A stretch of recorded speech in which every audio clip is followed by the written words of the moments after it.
Okay, good day, ladies and gents. I'm trying to get this underway, but the first thing I need to do is play a tune, which I played yesterday, apparently.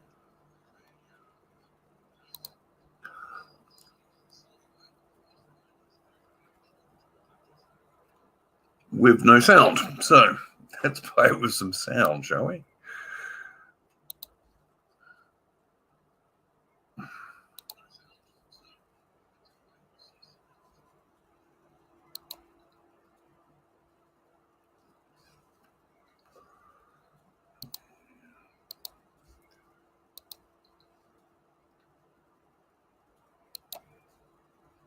There we go.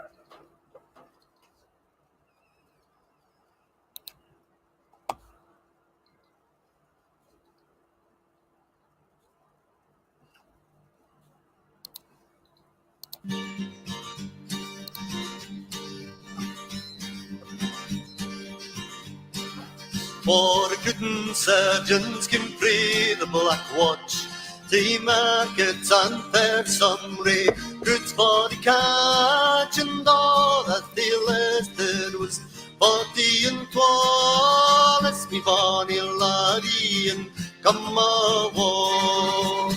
For it's over the mountains and over the main, it's through Gibraltar, they France and Spain, a ballad they are bonnet, and they killed the men you knee, and let's be bonny laddie, and come away with me. No laddie, you didn't ken the danger that you're in, if your horse is worth the leg, or your house is worth the ring, that's pretty old farmer, wouldn't pay your fee, and let's be bonny laddie, and come away with me. For it's over the mountains and over the main, it's through Gibraltar, they France and Spain, a ballad they are bonnet, and they killed the men your knee, and let's be bonny laddie, and come away with me. It's indeed a bairn, I'm due by the fire, this greedy old farmer thinks she'll never tire, it's a slave or a job, and the Lord agree, and let's be bonny laddie, and come away with me. For it's over the mountains and over the main, it's through Gibraltar, they France and Spain, a ballad they are bonnet, and they killed the men you knee, and let's be bonny laddie, and come away with me. Now we are talking and your mill and kale, your sugar and your every day, your buttermilk and whey, I breed fire raw, and let's be bonny laddie, and come on. For it's over the mountains and over the main, it's through Gibraltar, they France and Spain, a fella they are bonnet, and they kill the men your knee, and let's be bonny laddie, and come away with me.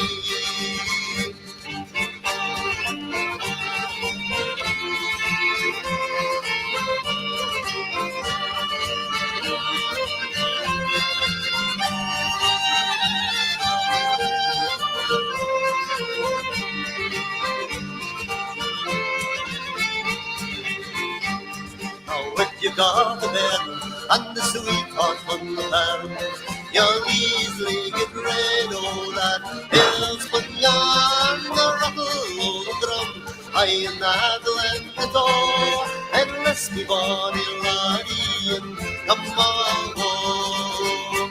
For it's over the mountains and over the main, it's through Gibraltar, they France and Spain, a battle they are bonnet, and they killed the men your knee, and let's be bonny laddie, and come away with me. For it's over the mountains and over the main, it's through Gibraltar, they France and Spain, a feather, dear bonnet, and the kilt in your knee, and rest me body laddie, come along with me.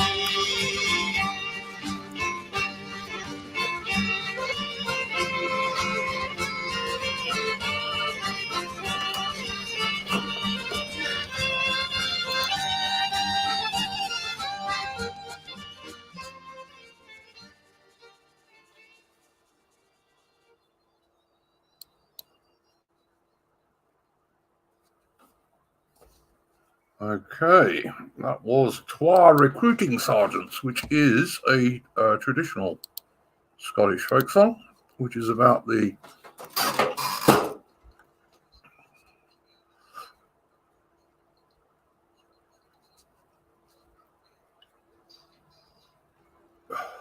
uh, 42nd Highlanders, the Black Watch.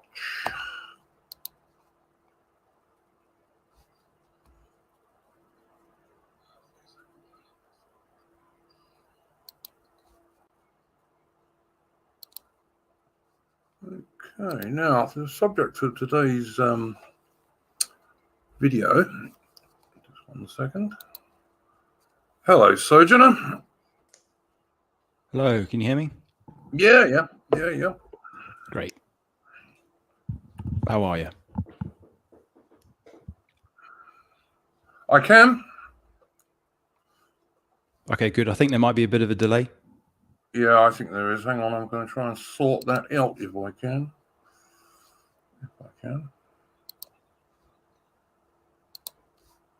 Let's see how we're going. Okay, now is that better? I hope so.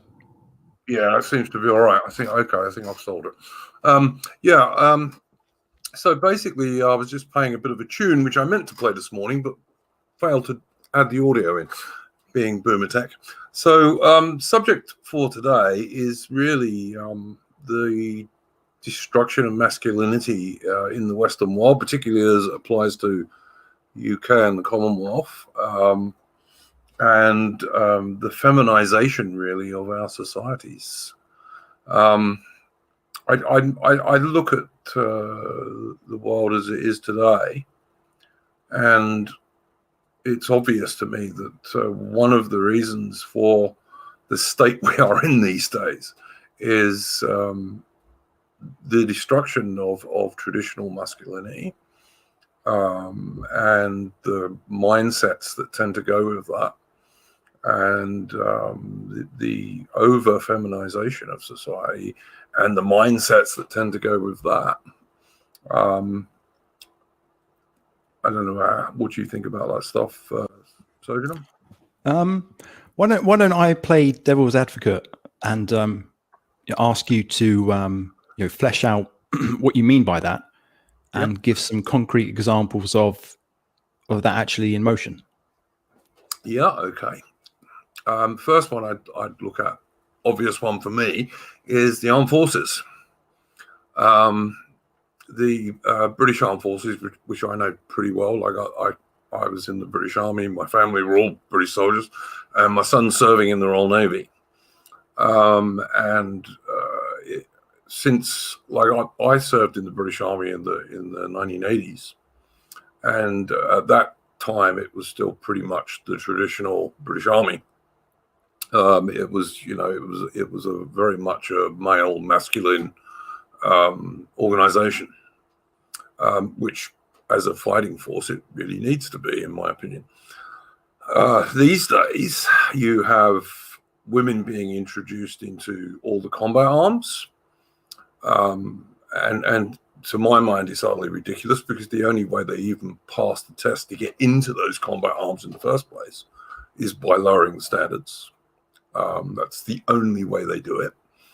And even when they do that, as the Americans recently found when they did some fitness tests on American women in the military, and they gave them 6 months notice they were going to do these fitness tests, and something like 87% of the women failed them.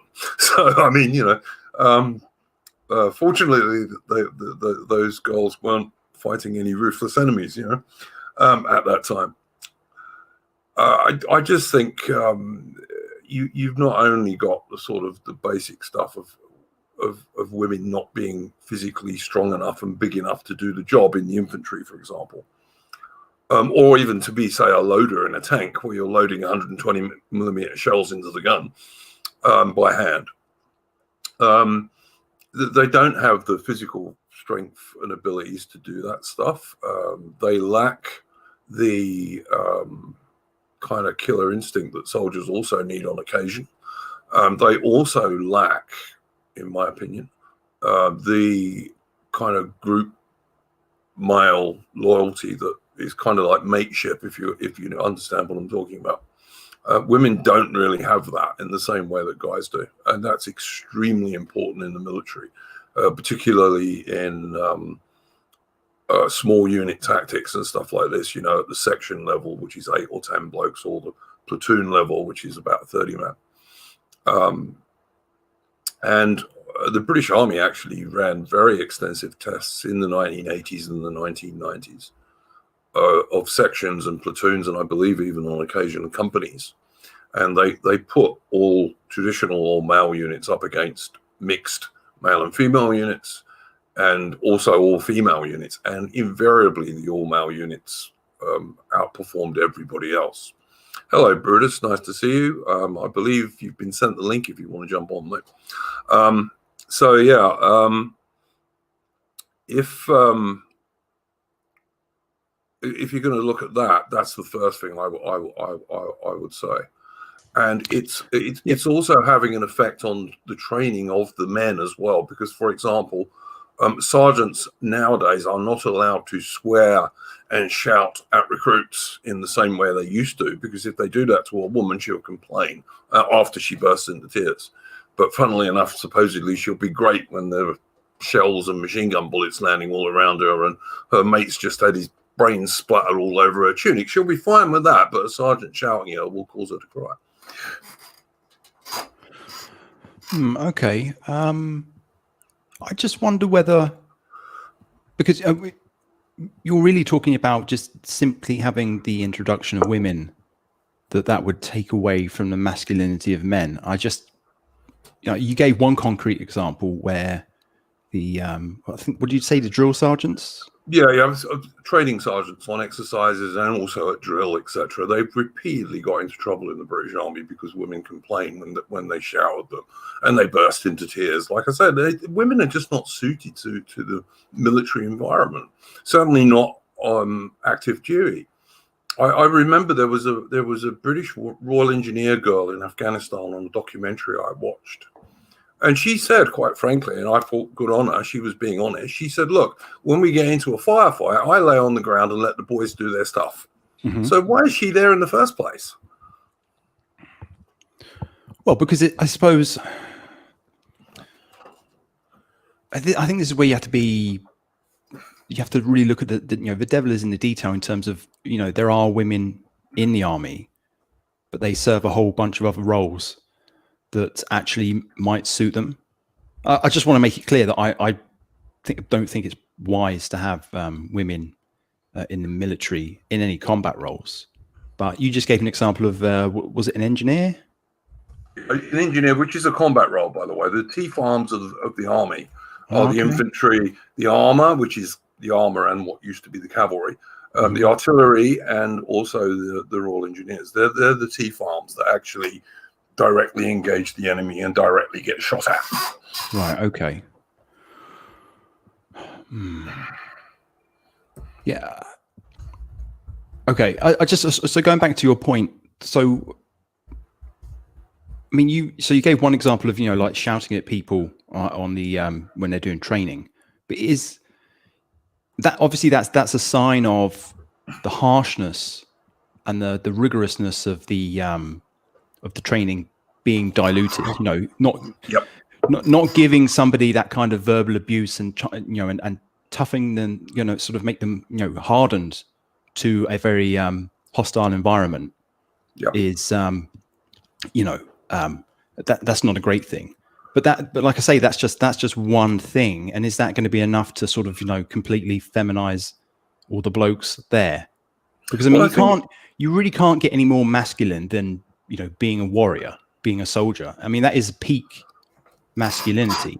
Well, I think that it would take an awful lot to turn them all into a bunch of pansies, really.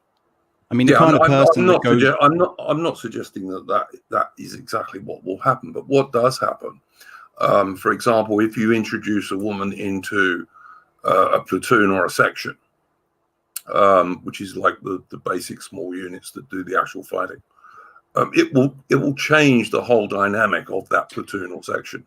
Oh, I bet it will. You know, you introduce a single woman into a Telegram group and it goes off the rails. Exactly. So what the hell's going to happen in the army?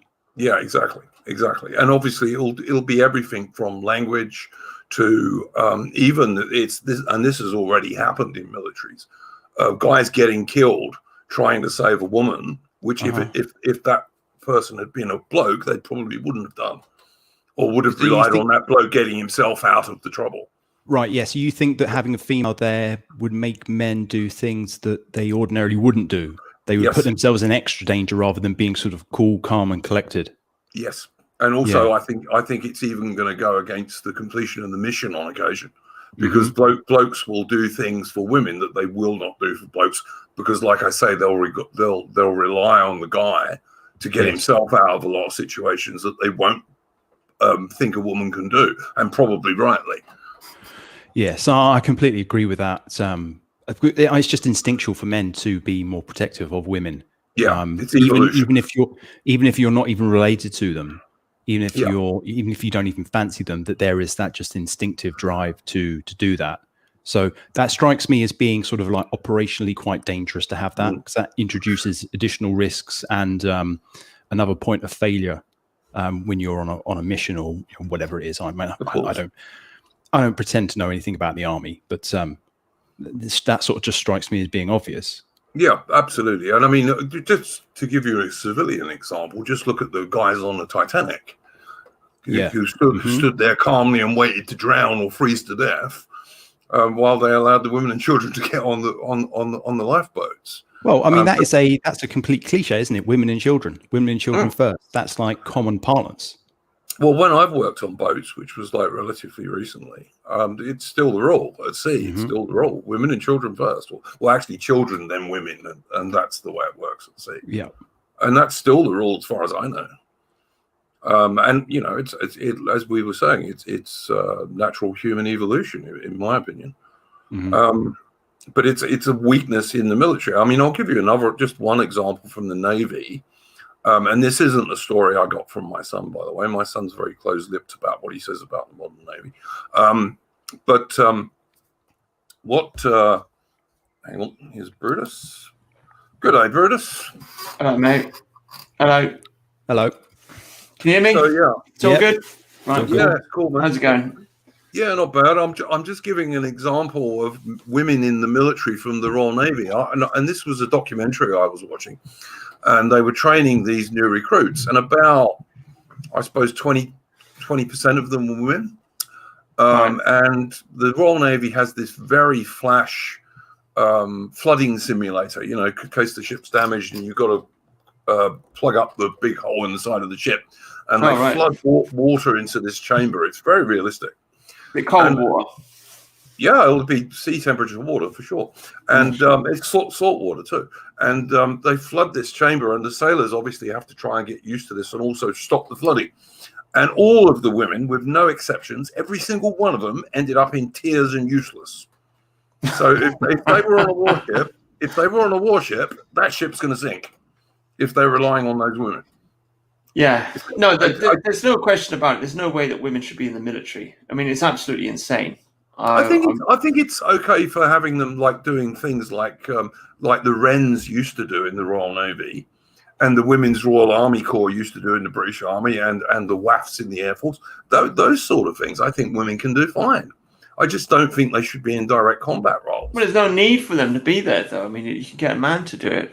Well, I know guys that have been in the army, and they say, the women that are in the army are just getting screwed by everybody. I mean, let's face it. It's just there is some of that true too, but it's going a bit away from what we're talking about. Like, my point. Not really. I mean, why are they there? Why does a woman join the army? She joins the army because she wants to get fucked by a bunch of guys. I mean, Yeah, let's be well, honest here. I don't know. You don't need to do that to get laid, You don't. especially as a No. woman. You Yeah, don't but- need to just go out to a club every Saturday night. Yeah, but in the army, you've got a bunch of high testosterone, aggressive kind of men. You know, that's why they're there. Come on. Well, the only military woman I ever had anything to do with was the Queen Alexander's nurse, which is the army nursing corps as used to be, who had a quite cute uniform with a red cape. Right. But that was the only military woman I ever had anything to do with, to be honest with you. But I just think it's an example, the military is an example of how Western society is becoming more feminized. But I don't want to just talk about the army. I'd like to get onto other stuff. And Sojo is kind of acting as devil's advocate to put like questions as to why this is the case. The other thing, the next thing I would like to look at is kind of the war on boys, if you like. The number of them that are coming from single mother households, the number that have no father figure or no live at home dad, you know. Yeah. And also the disadvantages they face when they go to schools where the lessons are increasingly aimed at being stuff that girls like and are good at doing. I think role models are really important. And I know it's such a cliche to say it. And I remember hearing this when I was a young man. Oh, you need good role models for young boys. And I was just thought, oh, this is a load of bollocks. But I think it's actually really, really important that boys need good role models. Otherwise, they'll get bad role models like rock stars and footballers. Celebrity, footballers and et cetera, et cetera. But they definitely need to look up to some older man who they respect and they think, yeah, I want to be like him. 100%. No, I agree. Yeah, I also think it's one of the things that nationalists should be looking at is that, you know, we've got quite a lot of young fellows who get involved in nationalism.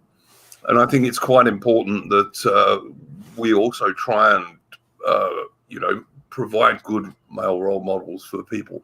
I mean, I'm not suggesting for a second that I'm the best by any means, but I don't think I'm terrible. I think I was a reasonably successful father.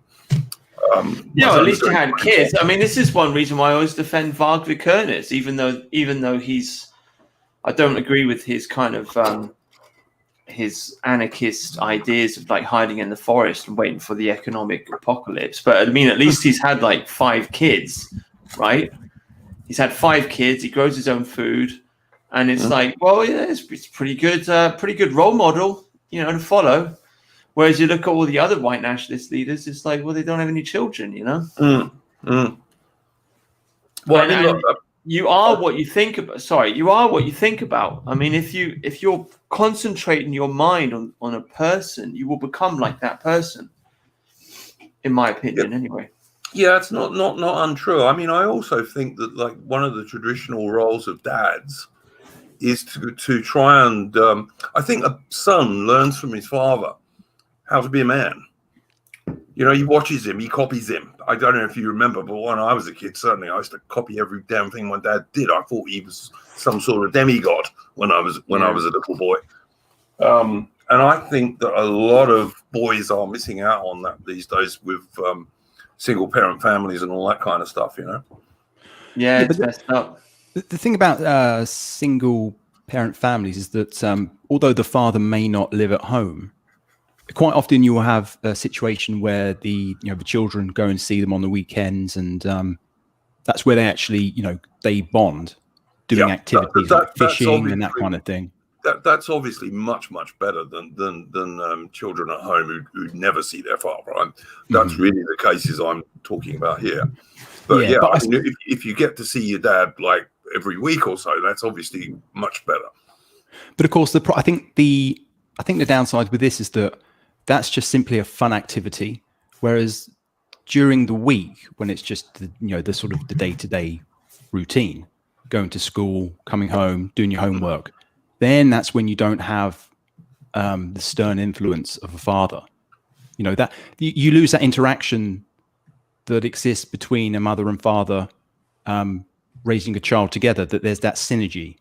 There's kind of like good cop, bad cop, I mean, my parents went through that phase that sometimes my dad was an arsehole to me and put me in line. And sometimes it was my mother. And then, when I, after I'd taken a sort of like an arse whipping from one of them, the other one kind of, took me aside and tried to say something nice and that kind of thing. So you lose that interplay with like a single family or single mothers or fathers or whatever. So, and actually, I mean, I think that ties in with what we said on another stream. And I can only say this from anecdotal evidence because I'm not a father myself, but I get the impression that parents these days are almost like friends of their children rather than their parents. Yeah, and I think Phil echoed that sentiment as well. Yeah, he did. He made some good points about that, actually. Yeah, because I mean, Phil's really strict with his children. I mean, we've overheard it before when he's walked off and he's been like, telling his kids like not to do certain things, or when he's told us the stories about the kind of music they've been listening to, and I think that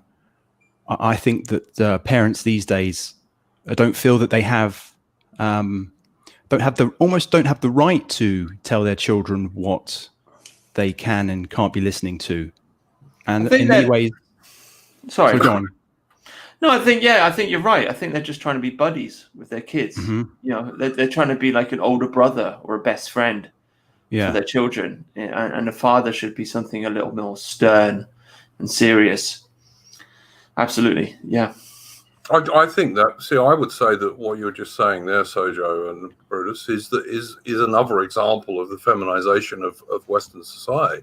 That's another reason why parents, particularly fathers, don't feel able now to impose discipline on their family and on their kids. Yeah, but what is it about that is actually feminizing? Because that's kind of almost like saying that women are never nasty and stern with children, and that's not true. No. I mean, my grandparents, my gran and my nan, they were quite stern people, and they didn't mind giving me a telling off. So that I'm not sure how that really fits in with sort of the feminization. I think it's more in that particular instance. It's more about the feminism side rather than feminine, if you see what I mean. Because feminism has always been against the nuclear family, as has the left in general. But feminism is not against discipline. I mean, many of these feminists are the most sort of ruthless people there are. Yeah, but it's different to a man's discipline. Yeah, it is. It is slightly different, and they're very against the nuclear family as well. Which the left generally have been anti-nuclear family, although probably Phil would give me an argument about that. But I don't know why he has, because we're going to do the Communist Manifesto tomorrow, and it's quite clear. It's written right there. They say wives should be in common and shared, so they are anti-family. That's what it's always been about.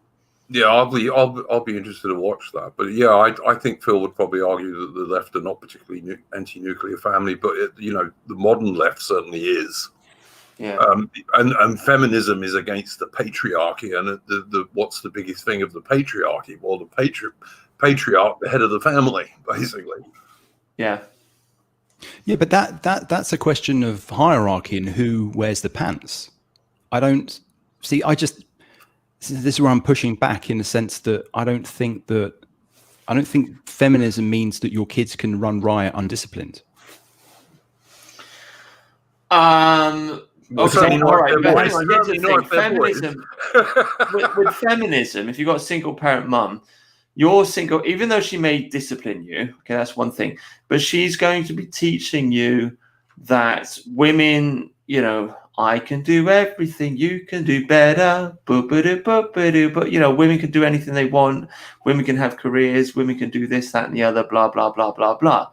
That's the message that she's going to be telling you, right? I'm a strong, empowered, independent woman, blah, blah, blah. Whereas that's all bullshit.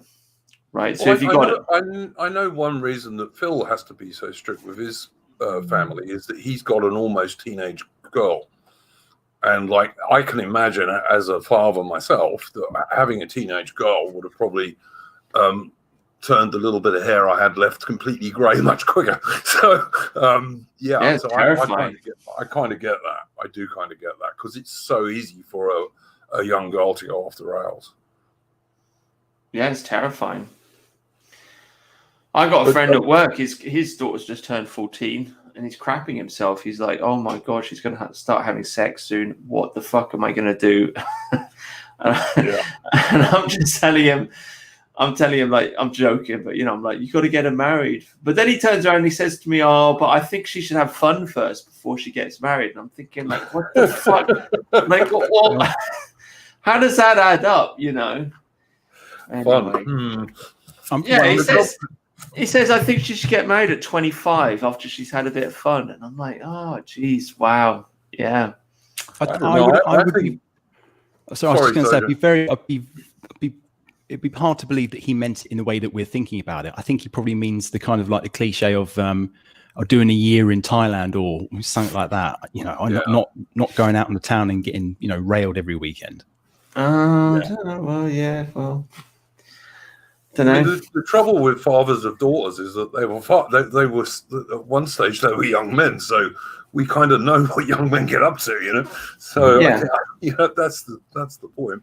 But I feel these days that even dads, as you've both been saying, feel less able to like provide guidance for their kids, particularly when they're teenagers, I think it ultimately comes down to the law. I think it's a legal. I would take a legalist position, I suppose, on this whole thing. And basically, if the law is against you, then your hands are tied, and that's it. You're not allowed to hit your wife. You're not allowed to hit your children. You're not allowed to have a say on who your daughter marries or doesn't marry. You're not allowed to behave like a man. Right? You're not allowed to. The law is against you. And because the law is against you, you take a step back, you take a step back, you take a step back, and you become feminized. I think there's a lot of people in the alt-right that say politics is downstream from culture. I think it's completely wrong. I think culture is downstream from the law in many ways. Absolutely. Yeah.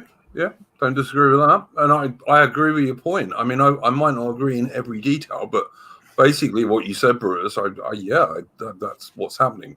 I should clarify that. I don't believe people should be beating their children or their wife, but I think I think the threat should be there. And this is like in school. I've heard Peter Hitchens talk about this, about kids in school, it's like the threat of getting caned with the ruler. It doesn't have to be used very often, but the threat is there, and that's enough to keep people in check. You see, and it's, if a man doesn't have the threat of asserting himself physically over his family, then all his words are just empty, know. And all the wife's got to do is go to the cops and claim that he spoke to her nastily, and the cops will have the bloke chucked out of his own house, which is another example of what I'm talking about. But I think that you're missing. There's a missing part of the puzzle here, which is the character of the individual. And I think of my grandfathers, and one of them's dead, but one of them's still alive. And the one that's still alive, I fear him, not for what he can do physically, but he just has a presence and a sort of sternness. I remember we were on holiday in Salcombe once. And I was wearing a baseball cap inside, and he said, "Take that fucking baseball cap off. We're not Americans." I sort of shit myself. Sounds like my grandfather. I absolutely shit myself and took it off, and he's just got this sort of power and respect. Yeah, and I think that's the key, like the respect. But my dad doesn't have that same character as he does, or his father for that matter. So I think then you have to ask the question: well, how is character formed, and how is that sort of sensibility built? And then I suppose you have to think about the culture and schooling. That's where it comes from.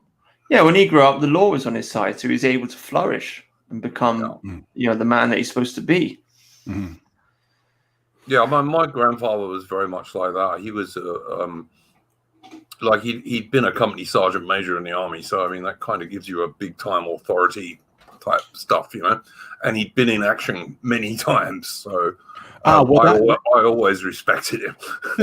That's interesting because both my grandfathers were in the army. They both did national service, and my the grandfather that's still alive was in the RAF, and I think he served in Egypt and that kind of thing. So maybe that's what toughened him up. And also, living through the war, tough times make tough men, and maybe all of this is just a symptom that everything is all a bit too easy. Yeah. My father always said, my late father always said that he thought national service was a good idea because he was definitely of the opinion that 18-year-old blokes went in to do their national service and they came out 2 years later as men rather than boys. Problem with that, though, is not everybody wants to be there. So there's always going to be a certain percentage of the population that are a little bit pacifistic, or maybe they're just artists. I don't think everybody belongs in the army. Maybe the majority, but not everybody. And the ones that don't want to be there, they just ruin it for everybody else. I think there is a case for having some sort of, I don't know, look, they wouldn't be useful militarily. The British Army was spending like a year training soldiers who they then only had for a year when they had 2-year national service. Right. But the problem is that you're looking at it through the eyes of actually using them as effective military personnel, whereas I look at national service as actually being a program to build the character of people, regardless of whether they end up serving in the army. Yeah, that was really what I was going to go on to say, was that it's not particularly useful militarily, but I think there is a strong case for having a year doing some sort of national service. And I think, as to take Bruce's point that not everyone wants to be in the military, maybe you could have a choice between doing a year in the military or doing a year in some sort of civilian thing that went around looking after national parks or whatever it might be. Yeah, that would be good. I think in Thailand you get the choice of joining the army or going living in a Buddhist monastery for a year. So there you go. But the thing is that if you don't get that harshness of going through the crawling through the tunnels and going over the obstacle course, and having to make your bunk and all that kind of thing, are you not losing the stuff that actually toughens people up? Otherwise, you're just going to end up with a bunch of pansies who clear up litter. Well, there is that. Yeah, I mean, there are certain arty-farty, pacifist, philosophical types, and they just don't want to be there, And but who cares what they fucking want? I think maybe that's what they need to do something that they don't want to do and get kicked around. Yeah, that might be the point. I mean, these days also, if you're going to make it fair, you'd have to include women, though. And I don't think most women these days would gain anything from being in the military whatsoever, and it would just make the military even more of a shit show than it already is. But national service for them wouldn't necessarily have to be something that's masculine, but something that's feminine. Yeah. I think the Swiss have got a good system because their militia. I don't think they even have an army; they have a militia, don't they? But I think every man's got a rifle. Yeah, but it's voluntary. But I don't think it is. I think you have to do it, Bruce. There's a chap I follow on YouTube, a bloke on the range who's an English bloke who lives in Switzerland, and I think it is actually compulsory. They have some sort of national service there that you have to do. I don't think it's all that long. I think it's a year or something. Right. But then after that, you have to be in the militia, and you have to have a rifle, and you have to train at certain times. It's quite strict, actually. It's quite strict. Yeah, it does sound good.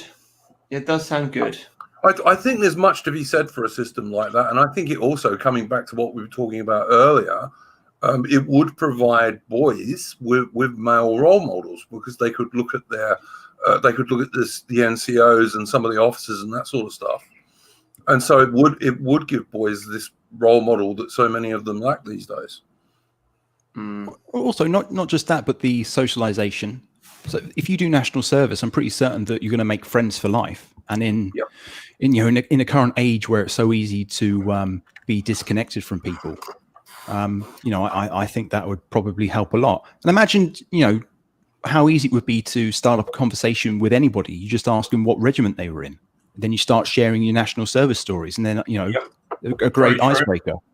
Very true. Very true. Even when I was a young lad, like when I was occasionally going home, if I was in uniform, at one stage they stopped us wearing uniforms because they were worried about the provisional IRA. But when that wasn't on, I'd go home and I'd have my uniform on, and quite often I'd get picked up by lorry drivers or somebody who'd give me a lift.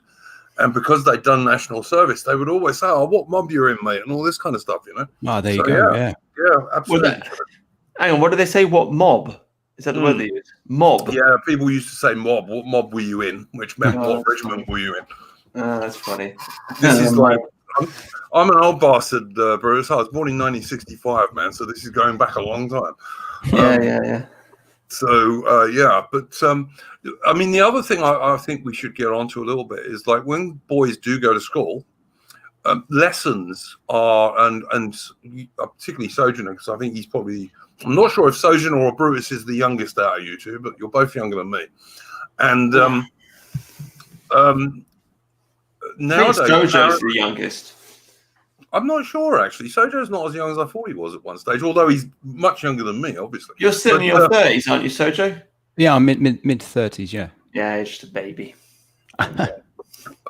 Yeah, it's much younger than you think it is, mate, I'll tell you. But anyway, when boys do go to school these days, they find lessons that are increasingly organized around group activities and stuff like this, which girls like but don't suit most boys. Right. I'm not sure about, boys like to socialize. No, I'm talking about when they're doing lessons in classes, and instead of like having a teacher in front and telling you stuff, and then you may be asking them questions and stuff like that, they put like half a dozen people together in a group and say, okay, go and like mess around and draw pictures and that's bullshit. I don't know if that's got anything to do with women, but I mean, I would definitely agree that the old system of education where you have separate tables and they're all facing the front is much better. Somewhere along the line, as you say, they decided to change all that and have some kind of weird group-centered education. And it's a lot of bollocks. But that suits women. Women learn better that way because women are they are who they are. Boys don't. Boys learn better by actually sort of getting facts into their head and what have you. And it's been changed to suit women, so far as I can see. Well, this is why women shouldn't even be educated. You should just keep them at home. Yeah, all right. I think that's going. I don't agree with that. I know you don't. I know you don't. But I'm serious. If you scrap the education system, right? If you scrapped the government controlled education system, and if people had to pay for education, would you pay to educate your daughter when all she's got to do is just get married? Like, no, you wouldn't. Obviously, I would. Well, you would a little bit. I mean, you teach her to read and write and so on and so forth. But the main focus would be on your son, wouldn't it? Not necessarily. I don't view. Is your daughter going to have a career if she's just going to get married? No. Herein lies the problem. I think this is the source of our disagreement. Is that I don't view education primarily as a means of acquiring a job at the end of it, but to educate people in a whole range of things. I want women to be cultured and interesting, and to be cultured and interesting, you need to read. You need to be up on certain subjects, and that is where I think that obviously school is the place to imbibe all of these things into people, not just women. So history, literature, art, those are the things that they should be educated in, I think. Yeah, I mean that's all very well for like upper class women that can afford that kind of thing, but I'm just saying for your lower classes and your middle classes, it's like, okay, you've got a daughter. All right, teach her to read and write, tell her to read some books, maybe learn to play the piano or whatever. But ultimately, she's going to get married, so she doesn't really need a very good education. But your son needs to get a career. And, so you're going to spend a lot of money getting him a good education. It's not that I don't think women should be stupid.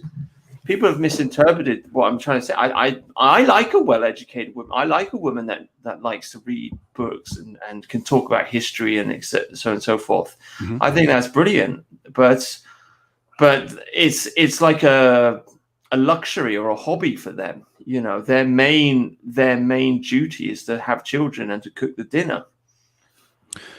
Yes, but I think the thing is that but the thing is that it strikes me that once a woman's had children, that she can absolutely go out into the workforce, considering how long that we now live for.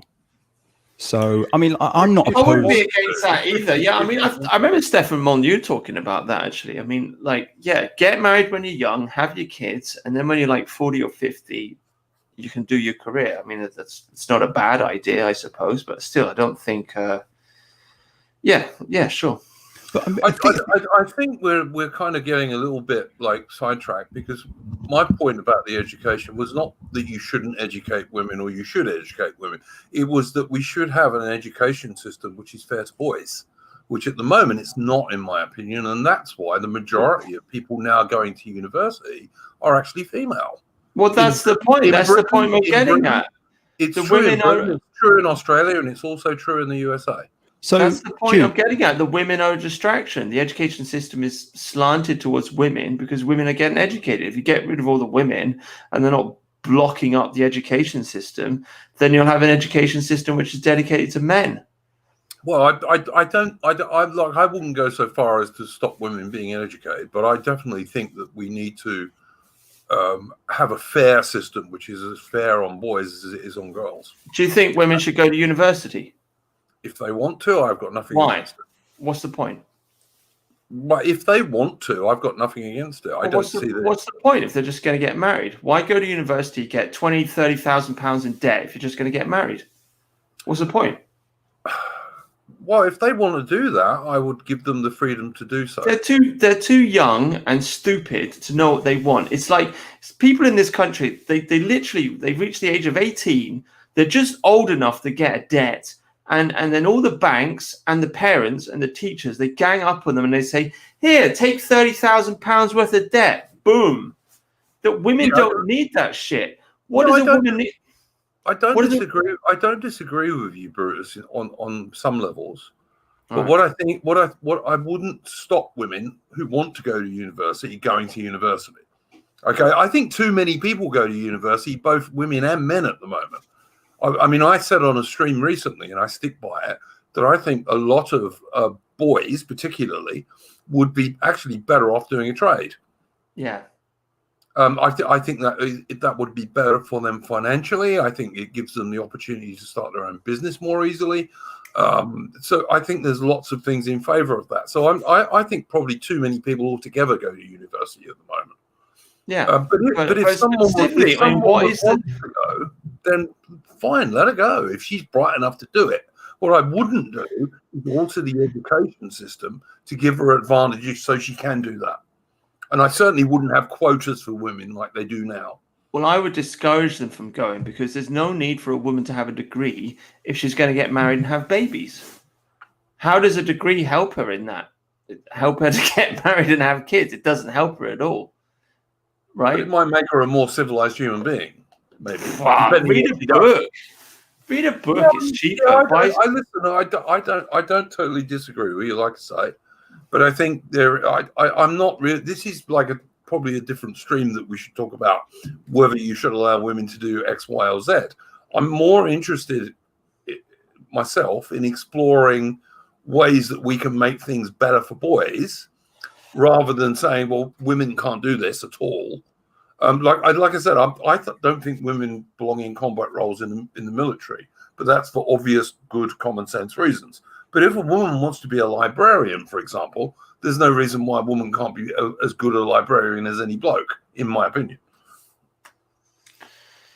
Yeah, well, she doesn't need to go to university to do that, though, does she? You know what I mean? Well, you kind of do these days. I mean, or even you even need to go to university to be a nurse these days.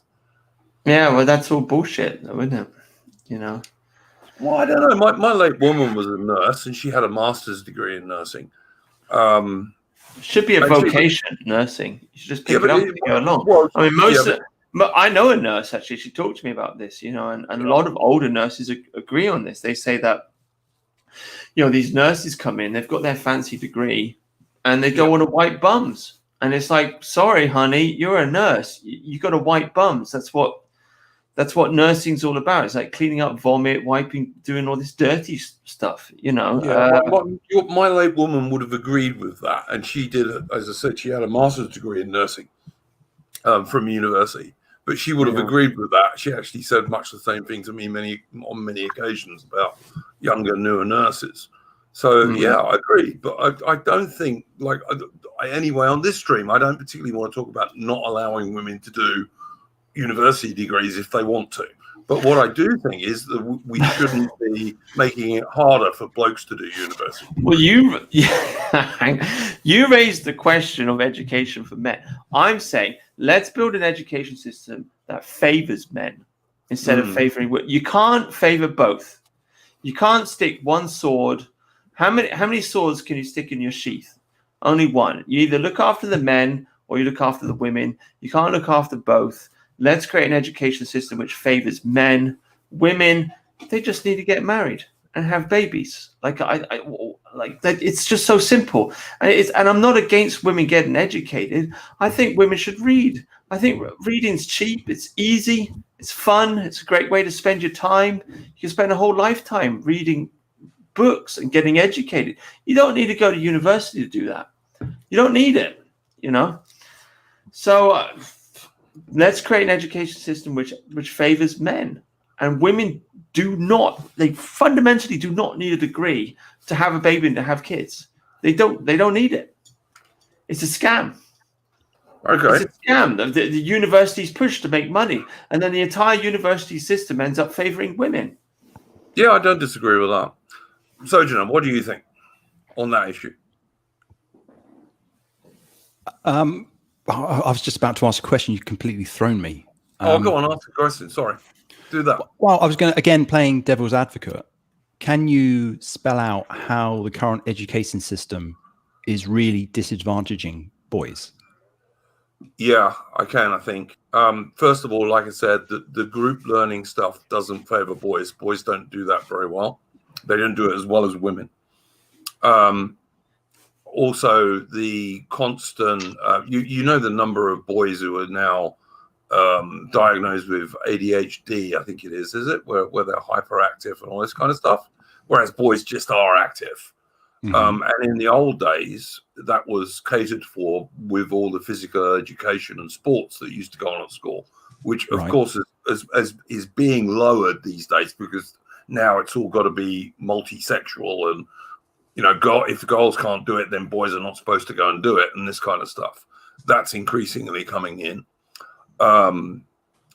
The increasing numbers, and here I'll agree with Brewers, of absolutely useless university courses that get you nothing in real life, but you come out with a degree in women's studies, or a lot of the people who are in HR these days, for example, or those sorts of people.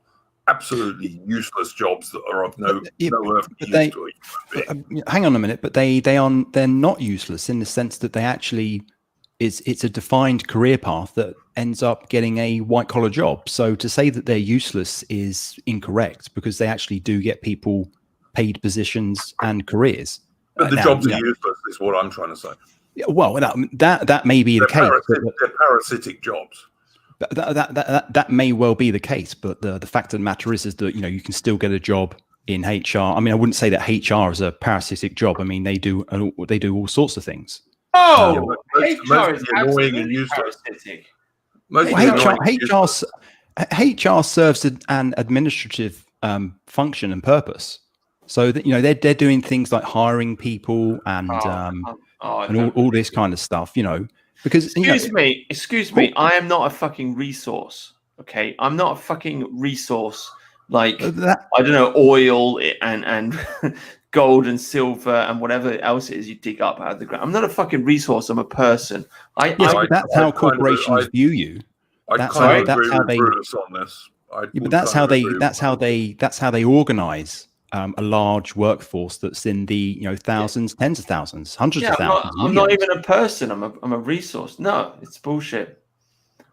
And I mean, look at I was more looking at all the stupid rules and regulations that they constantly bring in. You mustn't smoke within 5 meters of this door, and if you're on a building site that doesn't have anything over human height, you've still got to wear a helmet, and all sorts of ridiculous rules and things that come in that HR drives. And usually, HR don't drive those. That's government regulation. Well, yeah, kind of. But It's if there's regulations, but they both feed off each other. Well, maybe. I mean, I can't comment on that because I think in a good business, the boss should hire the staff, right? And HR, human resources is just a way of saying that the boss doesn't really care about who's working for them. Or it's a huge multinational corporation, Bruce, is more often the case, I think. Well, whenever they just wave their hand and let human resources deal with it. They don't really care about you as a person. For any business, the most important thing is who's actually working in the business. Because if you've got stupid people working for you, your business will fail. So the boss should really care about who's actually working for him. But these days, the boss doesn't care. He just waves his hand and passes you off to this, little administration thing. He doesn't want to deal with you himself, Yeah, but that's how corporations have to work, because if you're the CEO of a company with 10,000 people, you can't interview every single one. Yeah, you can interview executives under you, or people who are horizontal to you of your equal status. But hiring is delegated by teams. So there will, if you work for a large company, HR will be used to facilitate in the process of hiring someone. But that hiring decision will be taken by a team leader. That won't be taken by HR. HR will just sort of have criteria for the kind of people that they can hire and things like that. But like I say, HR do a number of things other than just hiring. Ben Gale in the chat has just made a very good point that I've just noticed.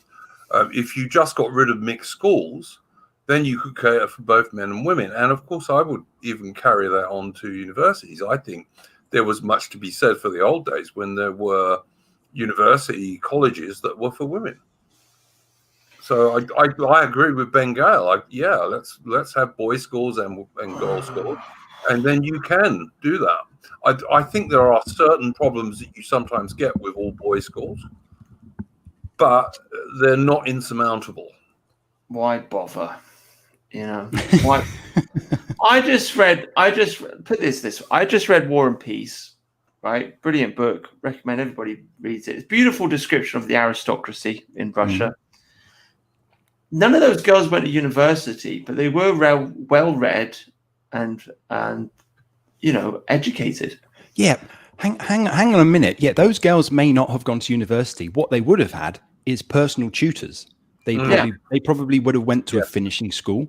These are the educational options that are not available to most people. That kind of education is only available to the very elite. But they stayed at home and they weren't going to university to get fucked by Chad. Right? They were living with mum and dad under their protection. Yeah, but for all we know, in these sort of old aristocratic houses, that these girls may have been fucked by the help. I mean, come on! Or the farmhand. I mean, you just don't know. Well, is that not? Is that not one of the cliche sort of romance novels with the bored aristocratic girl and she's getting railed by the stable keeper? That is one of the sort of like cliched romance novels. Bullshit. That was only what's his name, the guy who wrote Kangaroo. Danielle Steele. No, Kangaroo. I was thinking of, but yeah, you know, I'm people had more control back then. Also don't forget that every Sunday, they had more control back then. Definitely. But also with the aristocracy is that you wouldn't your status, you don't want to be seen as being a for lack of a better word, a slag. So that plays into it definitely. Yeah, but that's more to do with social mores, isn't it? Yeah. like, you know, women back then, and all right, this is a different subject which we could cover in a bit, but I think we're going a little bit away from what we're talking about. I mean, one of the things I wanted to bring this onto, which we kind of touched on a little bit, is the kind of nanny state we live in now. Now, Sojourner, you're saying that's government regulations, and yeah, you're right about that. But I think that is also another sign of the feminization of Western societies, whereby they want to make cigarettes, for example, so expensive that you've basically got to have a reasonably well-paying job or something before you can even afford them. Where you've got to you've got regulations about wearing a motorcycle helmet, where you've got regulations about seat belts in cars, where increasingly we're getting regulations that are to do with the watermelon green agenda. Yeah, but again, how does this fit in with feminism? Because I mean, I haven't really got anything against regulations that mandate people wear seatbelts. That is just an eminently sensible thing to do. And I actually don't see what there is that's masculine about risking your life. Why is that unnecessarily? Why is that the government's business? Because the government runs a national health service that everybody pays for, and it's in their interest to limit the costs and expenses that they incur. But if you die young, you don't cost the health service much at all. If you're involved in a road traffic accident that calls out a helicopter, 3 ambulances, and a fire crew to cut the person out of the car, and then they spend 5 weeks in intensive care, that's not where the expense comes from. Sojo, listen, it's not. This was something that my late woman actually wrote a paper on, the nurse. She wrote a paper on this, and where the expense comes into health services is old people. This is where the overwhelming amount of money comes from, is elderly people. This is why, yes. Yeah, and so if you don't live to an old age because you have a car accident and you're not wearing a motorcycle helmet or a seatbelt, or if you smoke and you die at 45, you ain't costing the health service jack shit, mate. It's when you live to 86 and you're ill every other week, or you live to 95 and you're ill every 2 or 3 weeks. That's when the health service ends up paying and paying and paying and paying. And this is not me saying that. It's a fact. You can look up the figures. You can look up the amounts of money. And my point is, when governments, increasingly as they do, try and interfere in, I mean, we could talk about the lockdowns and the fake pandemic and all the rest of it if you want. But when governments start interfering in everyday life of people and telling them what they can and cannot do, when it's no business of governments what individuals do, basically, if they're not hurting somebody else. And that's a very liberal argument, Duke. Are you saying that the more liberal a society is, the more masculine it would be? Because that is basically counter to the narrative of the alt-right. I'm not saying that. I'm saying the less government interferes in people's everyday life, the more masculine it would be. Like a laissez-faire government is the most masculine government, obviously. I'd agree with that. So the more right wing and the more restrictions that we impose on society, that doesn't feminize it. Because that is, in sort of right wing discourse, everybody wants to put controls on to all sorts of things. Well, yeah, people do. But I've never. You won't have heard me saying I agree with those very often. I don't think. Okay, fair enough. So you are quite the libertarian then. I mean, I would have described myself as a libertarian maybe 10 years ago. Yeah, I wouldn't now, but I believe there is an absolute case that we have to collectivize as nationalists to oppose the left, which is totally collectivized, obviously. But I want to put as few regulations on people as possible. People come out with white Sharia and all this stuff. I have no room for that at all. Mm-hmm. White Sharia. I don't believe in that at all. I personally do sympathize with the argument that anything that is a kind of restriction on me is kind of suffocating, and there's that male instinct to just want to do what you want to do and carve your carve your path in life. Yeah. And, you know, when you've got restrictions on the things that you do, yes, that is sort of emasculating in a way, isn't it? Yeah. No, So I mean, that listen, one of my disagreements with the people in the dissident right, some of the people, not all of them, is that I think there's a lot of people in the dissident right who are really left-wingers. I mean, there are some honest ones like Phil, and there are less honest ones like a lot of the others, you know. And I like Phil. He's a good bloke, and I consider him an online mate. But I'll never agree with his politics.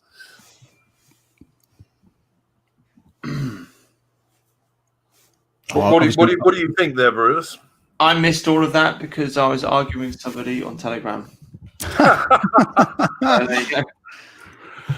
We were just talking in regards to white Sharia, I mean, I think the whole white Sharia meme was, I thought it was a brilliant meme. A lot of people hated it. I loved it because the idea behind it was either we get control of our women or the Muslims will do it for us.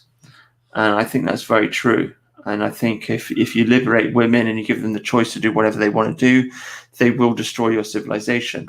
And that is what is happening. And I don't blame women for it because ultimately it's us, it's the men that gave them the vote, right? So I don't hate them for it, but it is, we did liberate them and they are destroying everything. So yeah, they need I kind of agree with that. That's kind of the premise of this stream. Yeah. So I kind of agree with you, but on the other hand, I think if women, like Western white women, if they have good masculine white men, then the attractions of Islam won't be very strong. To be honest with you, that's my opinion. Well, the law's got to be on the man's side, though. The law's, you know, so the law has to say that the man has a right to say, you know, have a say on who his daughter marries. The law has to stop a wife from divorcing his man. You know, the law's got to be on the man's side, and then the man can be properly masculine. Yeah, all right. Well, that brings us to something you've got to look at, then I suppose. You've got to look at, like, first of all, you got the birth control pill, contraceptive pill. That comes in, and it means women can basically fuck around. That's really all it means. And it's one reason why the left has always pushed it so hard. Then you have no-fault divorce. So you don't have to have like, oh yeah, he was bad or she was bad. No, I want a divorce, and you're going to get one. Yeah. And then on top of that, you have 90% of the time, at least, and actually it's probably closer to 95% of the time, women get custody of the kids. Mm-hmm. And all of those things need to change, certainly. Well, and also, of course, abortion on demand, which the left are now pushing towards baby killing a day after the baby's born. And they're trying to say that's all right now. I'm a little bit, actually, funny enough, I mean, not that I want to completely derail your conversation, but I'm a little bit 50-50 on the whole abortion thing. I mean, I think, I was actually reading that, what the hell is that guy called? Blackmore? Anyway, there was some guy who wrote a compilation of English common law. Blackgate? Maybe someone in the chat could remind me what it's called. But anyway, apparently in English common law, abortion was legal before the quickening. I don't know if people have ever heard of this term, the quickening. But anyway, basically before the baby starts kicking, abortion was considered to be okay. I don't think we can get rid of abortion now totally. Sadly, in many respects, but because the child's not conscious, and I say this. I know a girl that was raped. I would limit it to 12 weeks. I'd say 12 weeks. After 12 weeks, no, unless maybe it's a rape or something like that. But generally speaking, it should be 12 weeks. In English common law, apparently it was before the baby started to kick because it's not conscious then. But I know a girl that was raped, and she told me she looks at her son and she sees the face of the man that raped her, and she basically hates her son. Yeah, that would be horrible. Yeah. Yeah, and I would make exceptions for things like rape, but I generally think abortion should be limited to 12 weeks. Yeah. And I think that's something that we could get through. I am Blackstone. I'd like to stop women voting. I really would support that. I would stop that totally, but I don't think it's practical.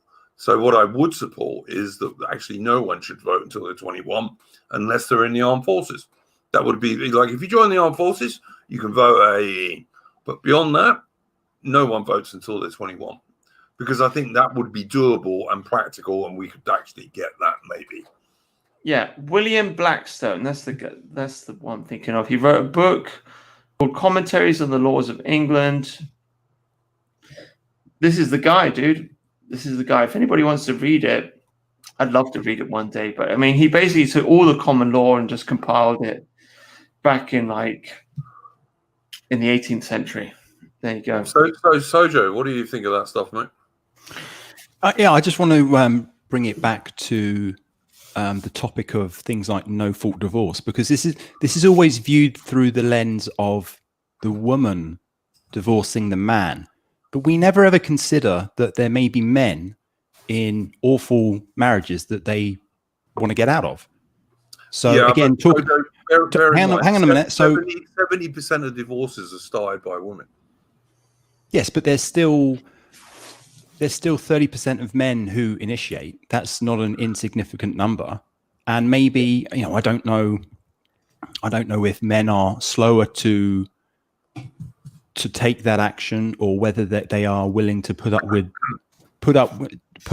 the stress and the strain of a failing marriage for the sake of the children or whatever it is. But I just find it interesting that we always look at this from the point of view of the man being screwed over by the woman, but we never pay any attention to maybe there are men suffering in relationships, and whether, if they want to get, if in this sort of idealized world where there is no no-fault divorce, or you can't get divorced at all, then you end up with men who are stuck in these relationships. I would never do that, but I would certainly get rid of no-fault divorce. I would say you've got to have a fault on one side or the other, and presumably that would give men the same opportunities as women. The thing is, you got to consider the children. It's that people are so selfish these days. They're just like, oh, my personal romantic happiness. I read this Mills and Boon novel, and I want my life to be like that, and it's not, and I'm so unhappy.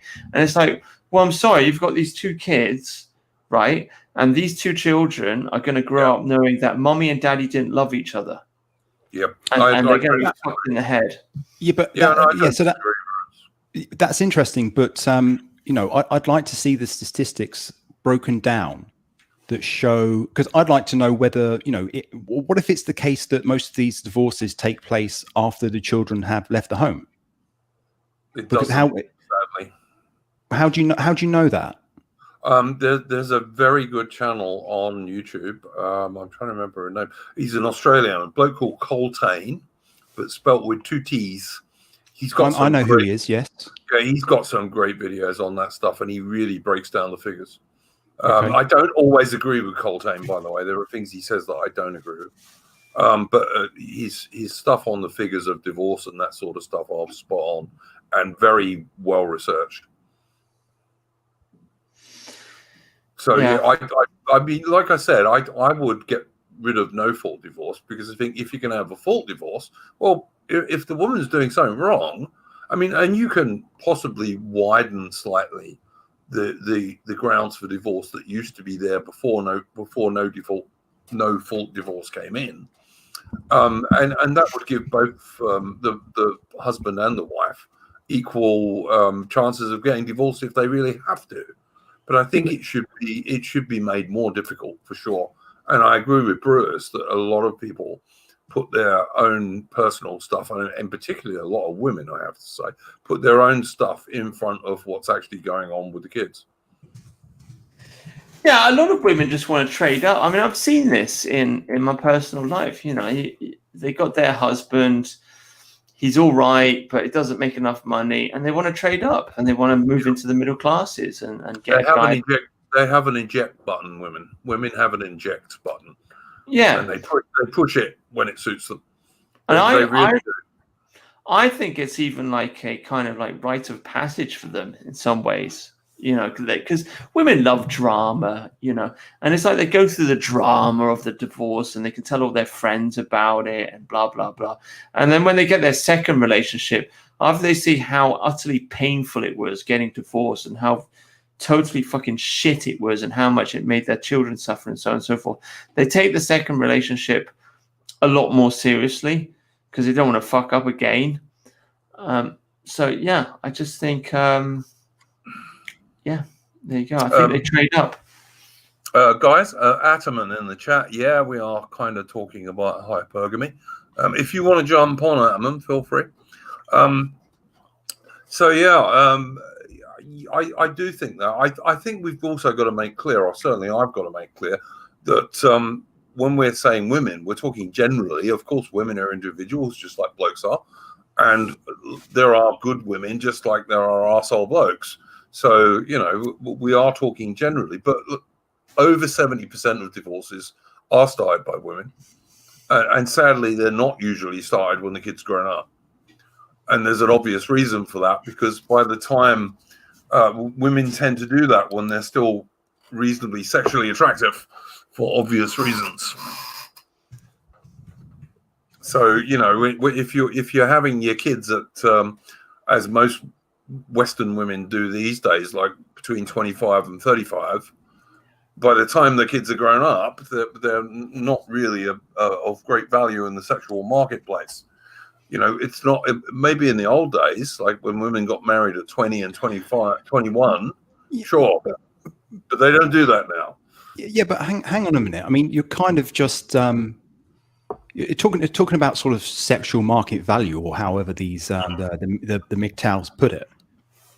You know, once a woman's got children, that's not a big towel term. That's a manosphere term. Don't dump that. Sorry. I'm not. I didn't mean to. It wasn't a slight on them.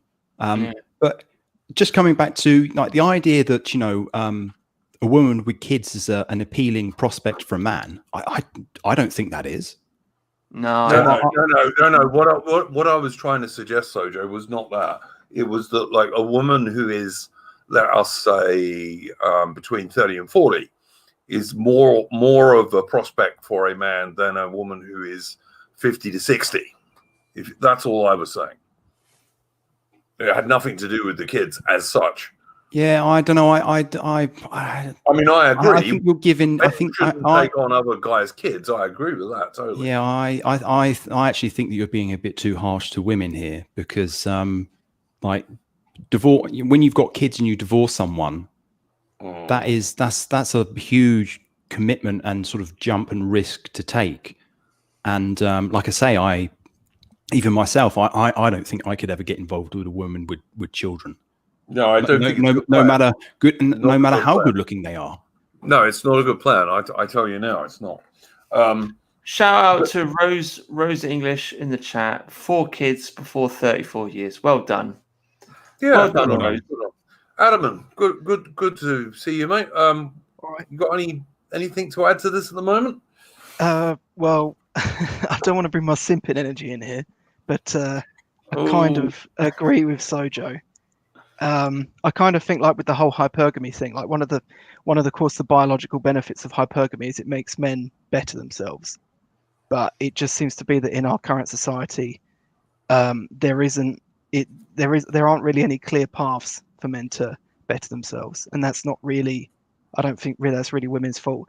And you said about Rose as well. I mean, Rose just said they're not always just about people screwing up. Divorces can be about more serious stuff, and of course, that's another problem with our society now. It's almost like a sort of pincer, as it were, which is that we now have like a lot of high time preference activity pushed on people, almost propagandized on people, that promote people doing things that are harmful to their relationship in the terms of in the pursuit of short-term enjoyment, like affairs and stuff like that. Yeah, I totally agree with that. I've got no problem with that at all. I mean, like I said, I would make divorce more difficult. I would. I wouldn't make it impossible, but I would certainly make it more difficult. And there should be a reason for it. You know what I mean? There should be an absolute reason for it. Like this person was unfaithful to me, or this person hits me, or there needs to be an actual reason. It shouldn't just be, oh, I don't like them anymore. Certainly not when you got kids. Shouldn't be able to get a divorce. No way. No way. Fuck it. No. I couldn't agree with that. But if your wife cheats on you, then the person who slept with your wife should be executed. So we're going to go back to the days of women rat poisoning their husbands because he's been cheating on them. No. I mean, if your wife is your property, and if someone fucks your wife, they're fucking with your property. So they should be executed. I don't think you can do that from a legal stance though, because I mean, like there was what was it I saw today? There was some stupid TV program, and they had a couple in it, and they were getting, instead of getting wedding rings, they were getting like a wedding diamond sort of pierced into their finger, and it was like a stupid fatty TV program thing. But they were talking about, and because of course you get people that get ring tattoos, don't they? Instead of getting a wedding ring, they get a tattoo of a wedding ring. Oh, and it's because they want to signal their long-term commitment. I never wore a wedding ring because when I grew up as a young guy, is it? British blokes didn't wear wedding rings when I grew up. That's an American thing that's coming more and more into the UK. But British really, no, in the 1960s, 1970s, 1980s, most British blokes didn't wear wedding rings. That's an American thing that came in. And I've never owned one, wouldn't wear one. I've never worn a ring in my life of any sort. Wow. But that's the thing, you don't actually need a wedding ring. It's all that is just an aesthetic symbol of the commitment that you have anyway. Yeah, I got my wife a wedding ring. We got married in a high Church of England church, But I would never have dreamed of wearing any sort of ring on my fingers. Yeah, and that's the thing that's lacking. It's not that it's that people have. I mean, the divorce it does give some people an easy way out, but it's the lack of commitment people have to each other that's the problem. And like, I mean, Aquinas used to say, you can't really legislate against poor morality. There's that, and also I think that the things like the contraceptive pill and abortion on demand and all the rest of it makes it easier to mess around than it used to be. Less risky, shall we say. Unwashed is in the chat. Women are evil. Unwashed agrees. He didn't say that. He did not say that. Unwashed is taking the Brutus pill. I don't listen, guys. I don't think women are evil at all. But I have a very. Why did they eat that apple? Why did they eat that fucking apple? We wouldn't even be here if it wasn't for them eating that flipping apple. All right. I'm going to give you guys some boomer truth about women. If a woman admires you and looks up to you and pure thinks evil. and thinks you're great.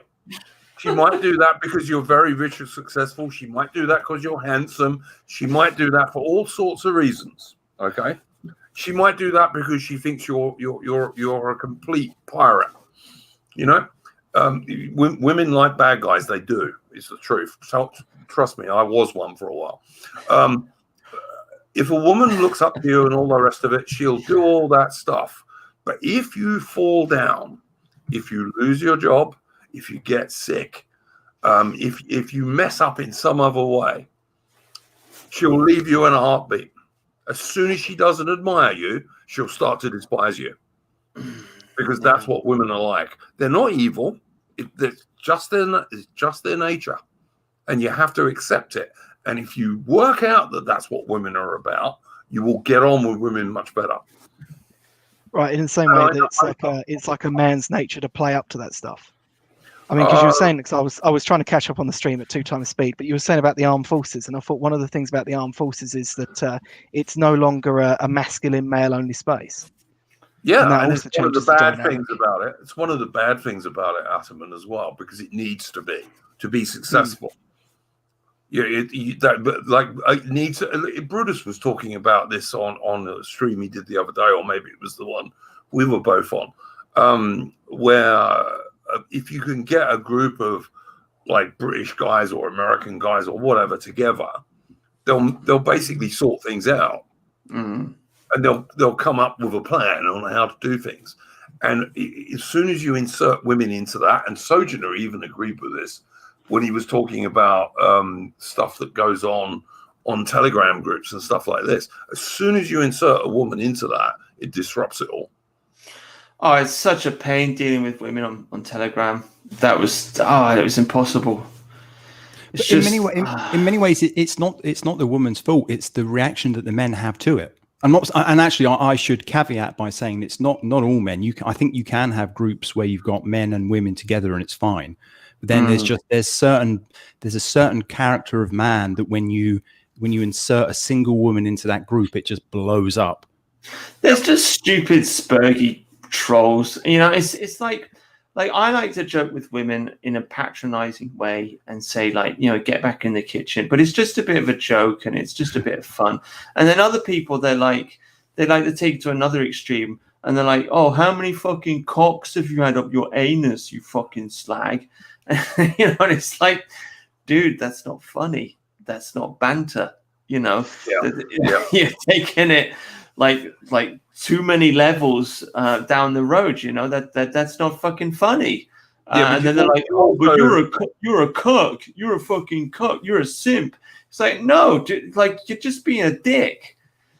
So yeah, some people you've also got to be fair, Bruce, in that for example, I see nationalist guys a lot, and I've seen you do it in the past, but it wasn't the past. It wasn't recently. Attacking a few well-known nationalist chicks for not having kids.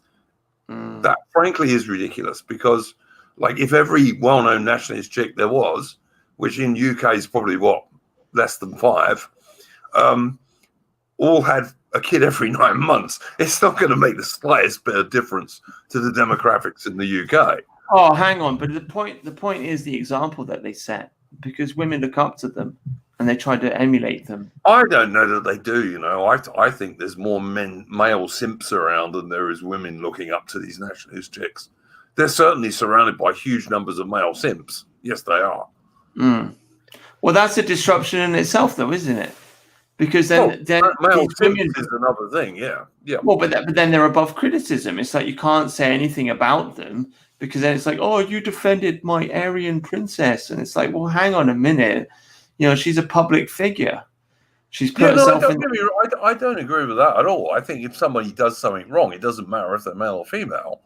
If they're female, by all means, slag them off for what they're doing wrong. But I think it's a little bit unfair to look at like a handful of nationalist women and say, oh, you girls should all be popping out kids every 9 months, and you should have already met some bloke who you really love. And it's not quite as simple as that, obviously.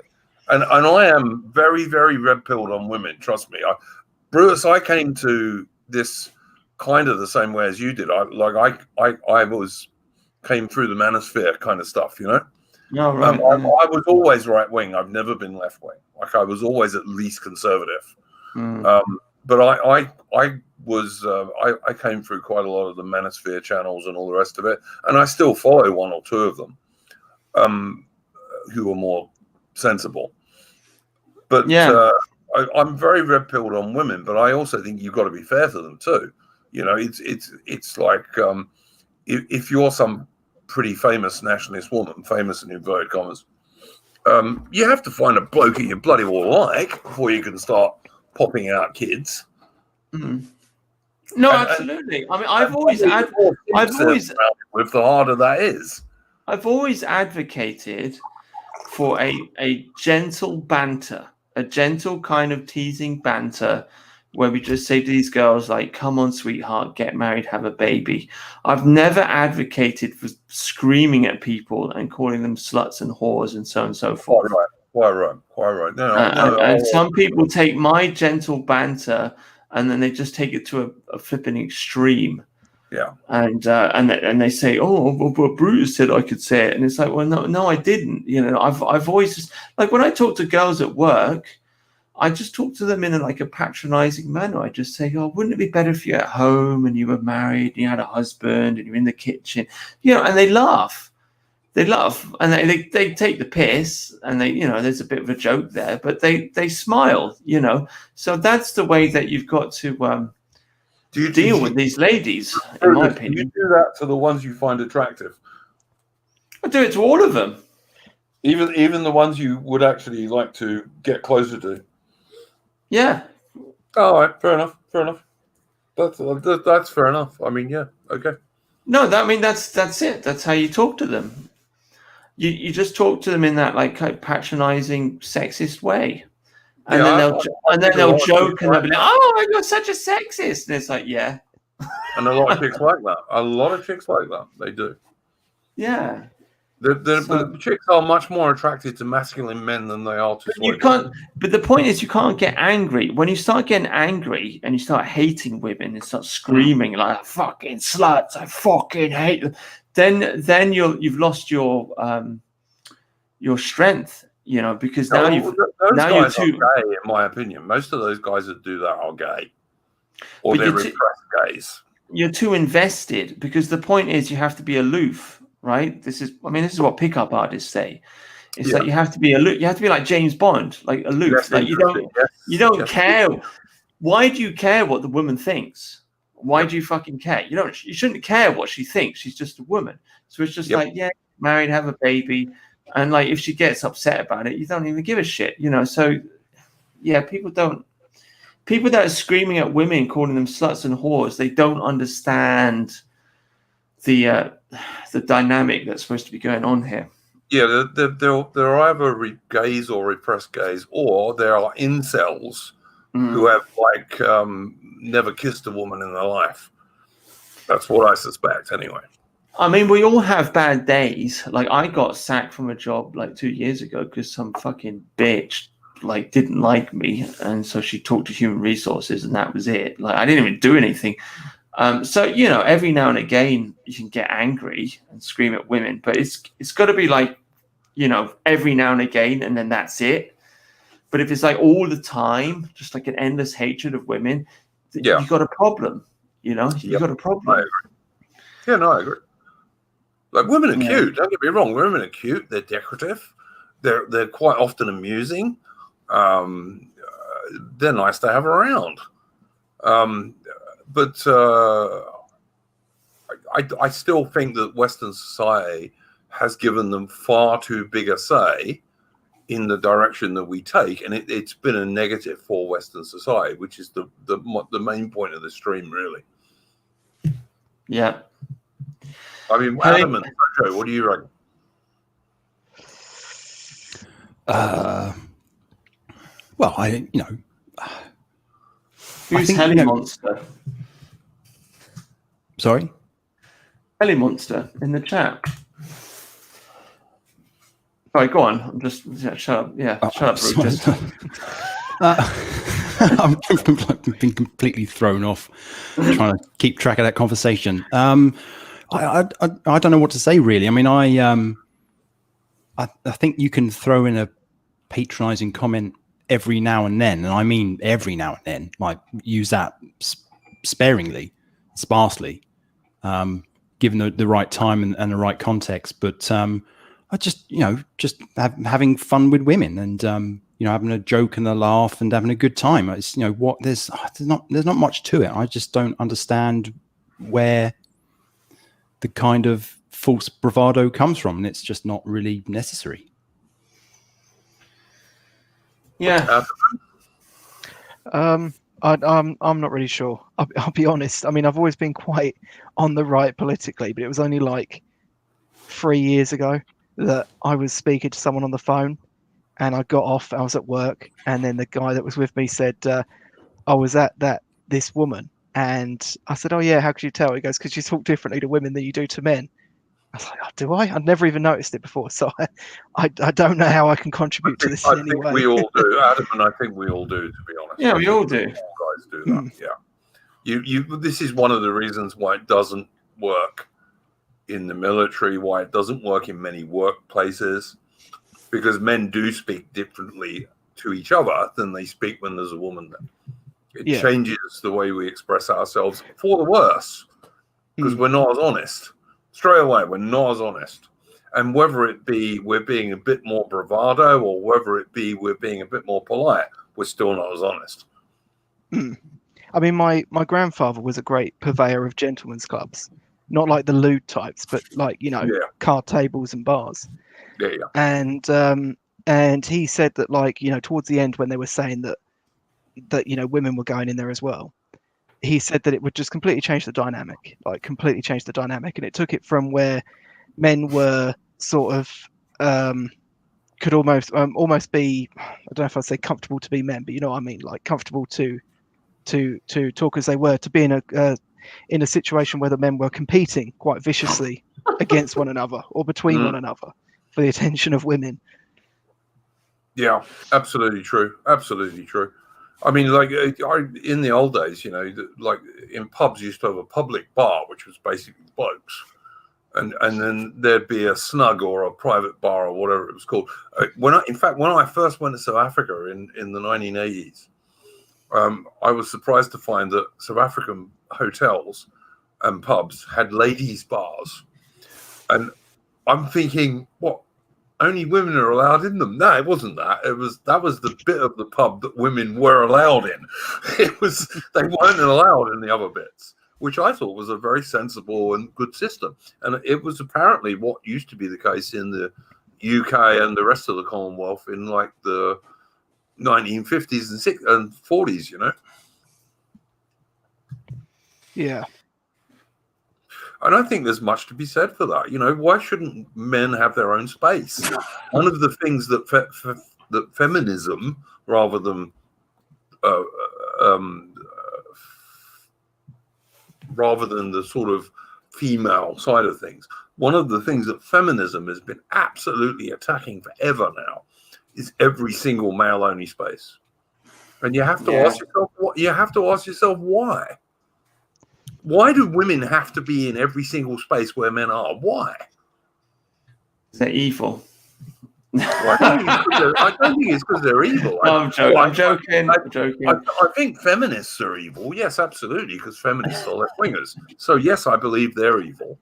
But I don't believe women are evil as such. But I don't believe most women were pushing for that. I think that's what feminism was pushing for, which is a different story. It's interesting that it only really affects the physical realm, but like now, this is a bloke's chat, and we're under no obligation to allow women into this conversation. So, in many ways, the internet has opened up a space where we can have these male-only spaces, because you know this landscape is completely unregulated. So at least we do have something to you know, banter with one another and talk to one another in the way that we do. Except we got this Helly monster in the chat, and she thinks I'm only 16 years old. But literally been slagging me off. You sound older than that, mate. She's literally been slagging me off on Telegram, saying I'm only 16. I mean, and a virgin. I mean, Jesus Christ.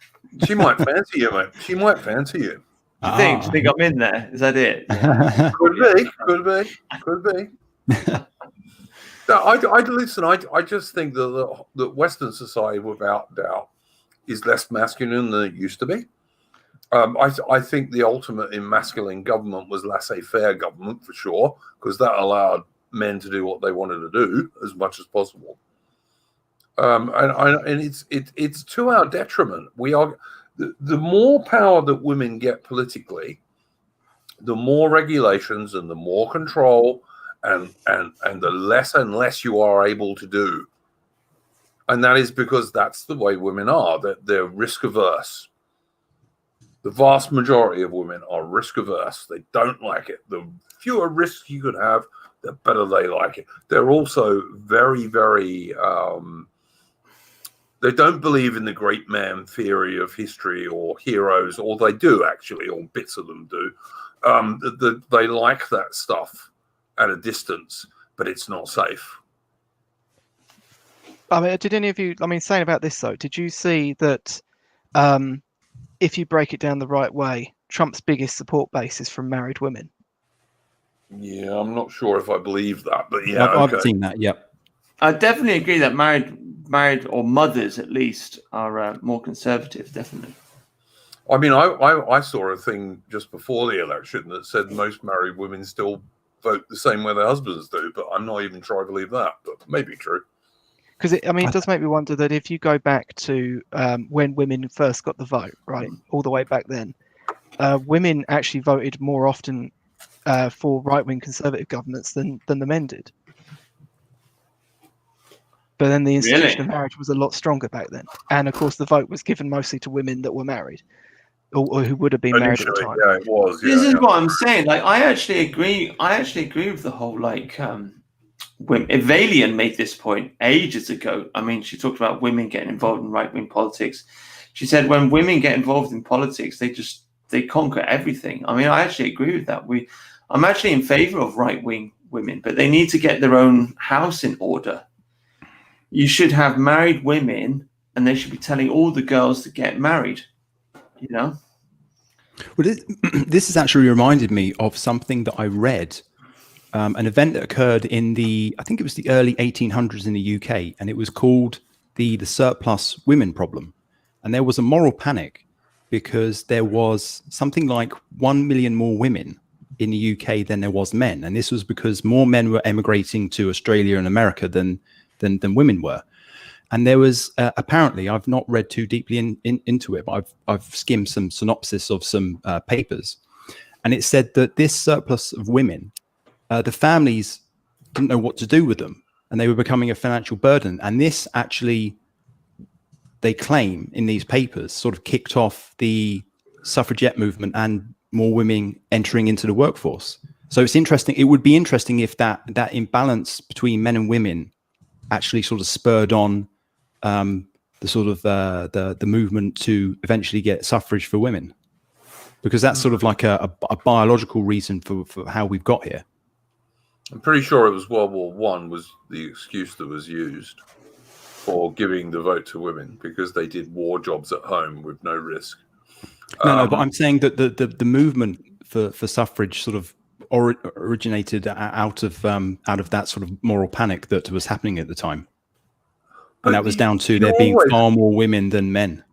But you're always going to have that to an extent, because, like, in a traditional society, because men get killed in wars. So, I mean, in the early 19th century, there would have been quite a lot of British guys who got killed in the Napoleonic Wars, for example. So you're always going to have that to some degree. Yeah, but it's also interesting that if you think about it in terms of supply and demand dynamics, that if there are more women than men, then men have the upper hand, and they can that would force women to be more feminine and more. They're the ones actually having to do the chasing for men. Yeah. On top of the fact that I don't disagree with that. I mean, that sounds like a quite sensible place to be, as far as I can see. Particularly given that, like I see women sometimes with kids, and I look at them and I think, who the hell did that?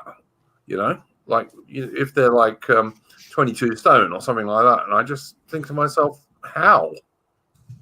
To be honest, I do. I just think, how did someone do that? Because I couldn't. But I mean, it applies equally to blokes, of course. I see 22 stone blokes, and I think, well, what the hell do you think you're playing at? But I'm not being sexist. I think that's the same for men and women. Although I am a bit sexist, because I think that men are better at running society than women are. That's the whole point of why I did this stream. Yeah. I used to work with a guy that was 28 stone, and his girlfriend left him because he wouldn't have sex with her because he was so ashamed of himself. What? I don't even want to think about that. Like, just thinking about that is like not good. Oh, jeez. He wouldn't. What did his girlfriend look like? Was she fat as well? No, she was all right, actually. Everyone used to be quite flabbergasted that he was with her. Jesus wow. Christ. Jeez. Was he like really tall and strong and just fat? He was tall. He wasn't very strong. That's weird. That's really strange. He was tall. He must have looked really strong, though. That's the thing, isn't it? He kind of looked like what is it? Is it Tweedledee and Tweedledum? Oh my god! Oh, jeez. It's like this big mass on top of these skinny little legs. So what was the stupid girl doing with it? I don't know. I mean, if she was okay, I don't get that. I really don't. I mean, like, you know, I'm very against fat people of either sex. There's only two sexes, by the way, and I'm against fat people of both sexes. Like, I work with a guy. Get fat. I work with a guy. He's a proper gammon. He's 6 foot something, and he's fat, but he's strong. You know, he's like a proper strong gammon, strong fat man. You know. Yeah, but there's fat and there's fat. I mean, you know, someone who's a bit overweight, okay, but I'm talking about guys or girls who are completely obese. That's just disgusting. Rose English in the chat. She's had 4 kids and she's a size 10. Well done, Rose. Proper babe. Yeah, good on her. Good on her. Good on her. But yeah, I just don't understand people who allow themselves to get into that sort of shape. Like, I had someone the other day saying on a stream, I've been eating all the pies, which I find is quite amusing because, like, I'm 55 and I'm within 10 pounds of my weight when I was 21. So, you know, not true, really, man. But like, I don't eat cakes and stuff like that at all. Never have. Never did like sweet stuff much. I like cakes. I like sweets, but I gave them all up recently. And coffee. Never been into them, mate. Not well when I was a kid, sure, but like as an adult, no. I like, nah, not really. I don't go in for any of that crap. Never drank lots of sugary soft drinks or anything like that. How's it working out, Brutus? Have you moved on to a fad diet or something like that? No, I just had a real scare. You know, I was just like, fuck. And I gave it up. I gave up coffee. I didn't think it'd be possible to do it because I work a night shift and I just thought it'd be impossible, you know, but I managed to kick it. And it's really good. Working nights without caffeine anyway. Because I was drinking like 6 cups of coffee a day. You know, it's just fucking my teeth up. And Were you getting pounding headaches? Because I had that when I gave up coffee. No, it's been all right. It's been okay. Yeah. I probably used to drink 7, 8 cups of coffee a day, but for years now I drink like maybe 2. Yeah, I just can't. I have one when I get up.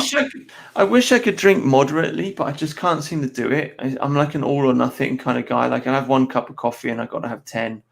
You know, it's just, yeah, I just don't know, can't do it. But it's much better. Yeah, giving up coffee is, yeah, really, really good. Totally recommend it. Yeah. Do you still drink tea? No. See, I don't even like tea. I'm the only Englishman in the world who doesn't like tea, I think. No, I never liked tea either. No, I drink a cup of coffee when I get up.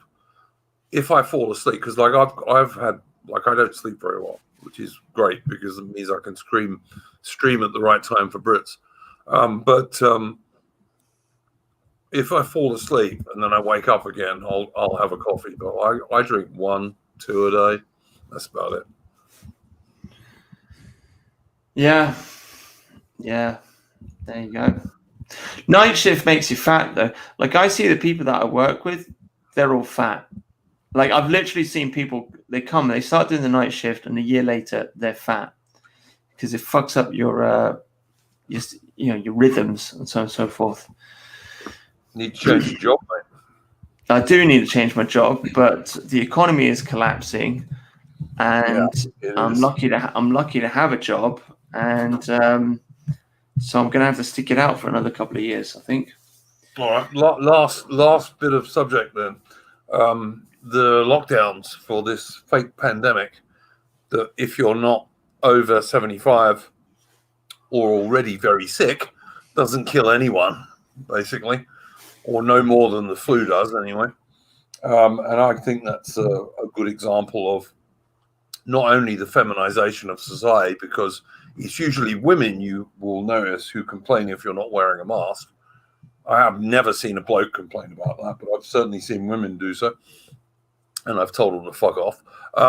But I think this is another example, and also the fact that instead of the public all being on the street saying, "Look, you've got no right to do this to us," like we didn't vote Conservative, so we could be locked up in our houses like criminals because of your Great Reset nonsense and Build Back Better globalism. It's the women who are supporting that. It's not the men, by and large. Yeah, it's women. They always love to follow the rules, Yep. And we had this at work, actually, a whole argument over wearing masks, and I can't go into details because I don't want to dox myself, but basically there was a little bit of a war going on as to should we be wearing masks or not. And obviously I was trying not to wear the masks, and the women are like, "Oh, just give in, just conform." Just oh god, just go along with it. Yeah, do as you're told. And that's what they're like. They like to conform. Like the government says do it, and they're like, "Yes, sir," and they do it. And then, as Washed has pointed out in the chat, we're going to have some sort of very heavily pushed vaccine that's been developed at double quick speed that probably isn't at all safe, even if it's not designed to do something bad. And it's going to be blokes who have to stand up against that, not women, because most women won't. Some will. Some will.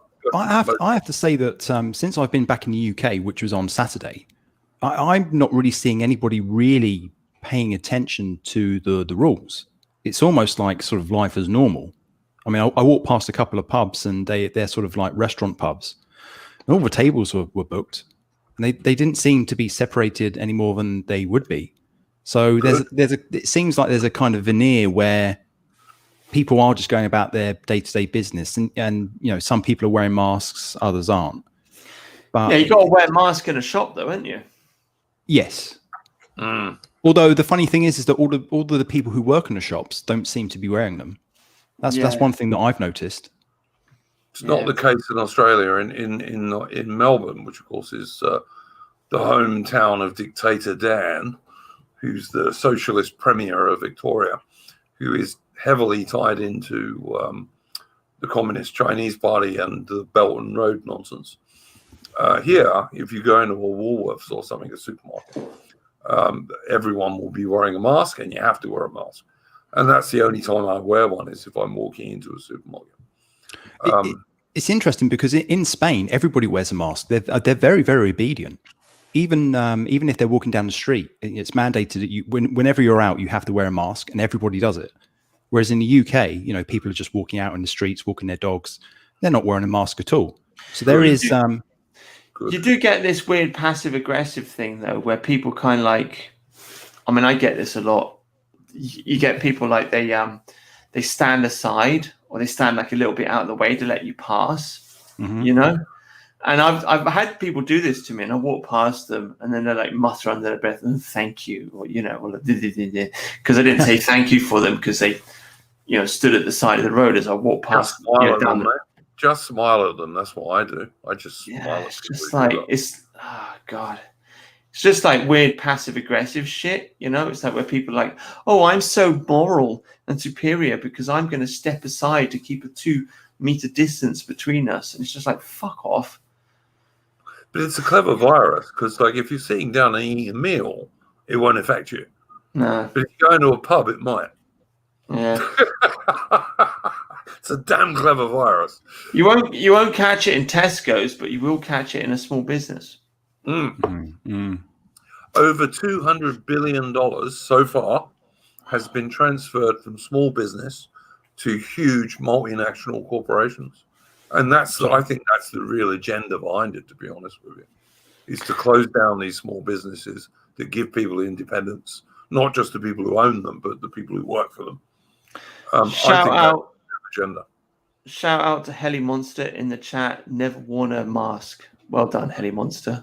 Good girl. Good on Helly Monster, yeah. Good on Helly Monster. I mean, I have to say, I wear my mask. You do? Yeah, I wear the mask.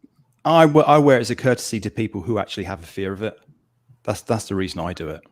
I mean, that's one of the main things behind it, isn't it? It's like there's no actual. I think at most it only prevents 4% of cases when you're exposed to it.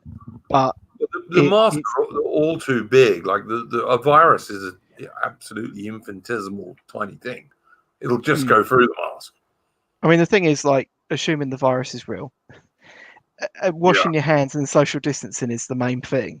It's the only thing that's actually even partially effective. But you can't see if someone's washed their hands, but you can see if they're wearing a mask. There is that to it, I suppose. Mm.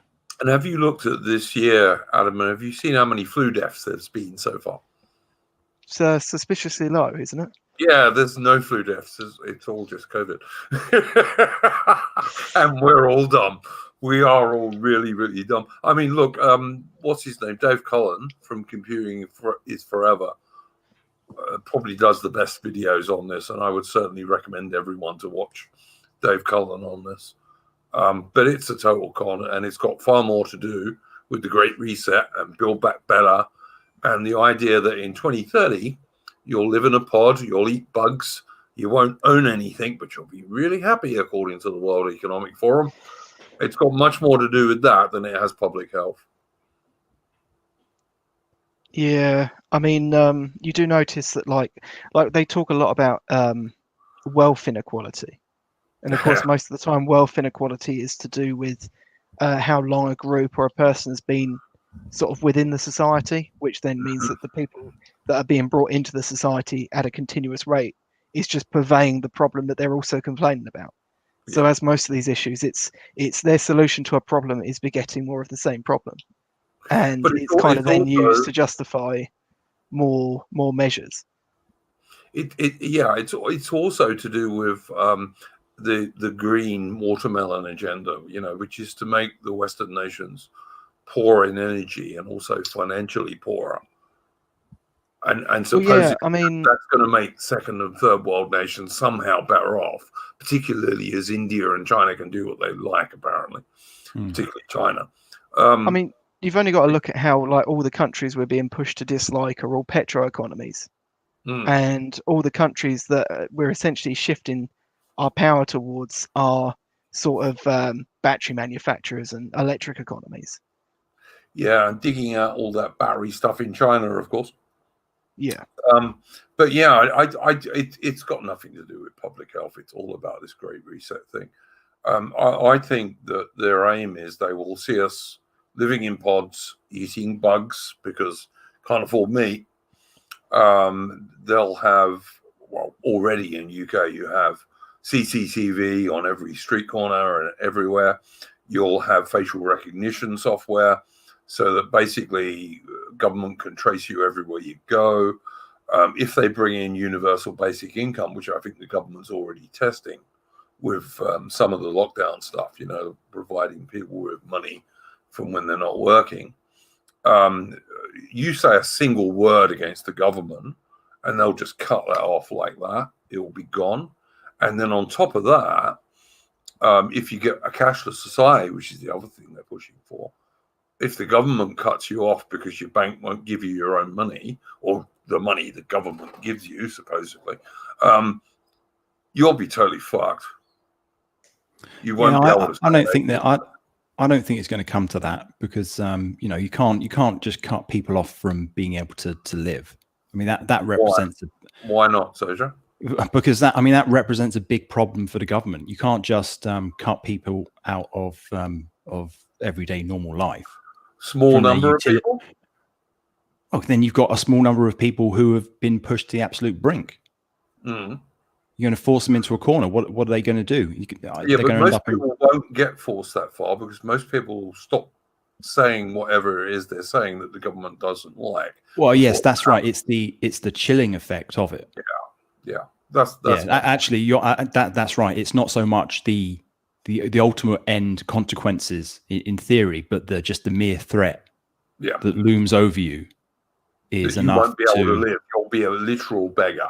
But you can't beg because it's a cashless society, and so people can't even give you coppers. Yeah.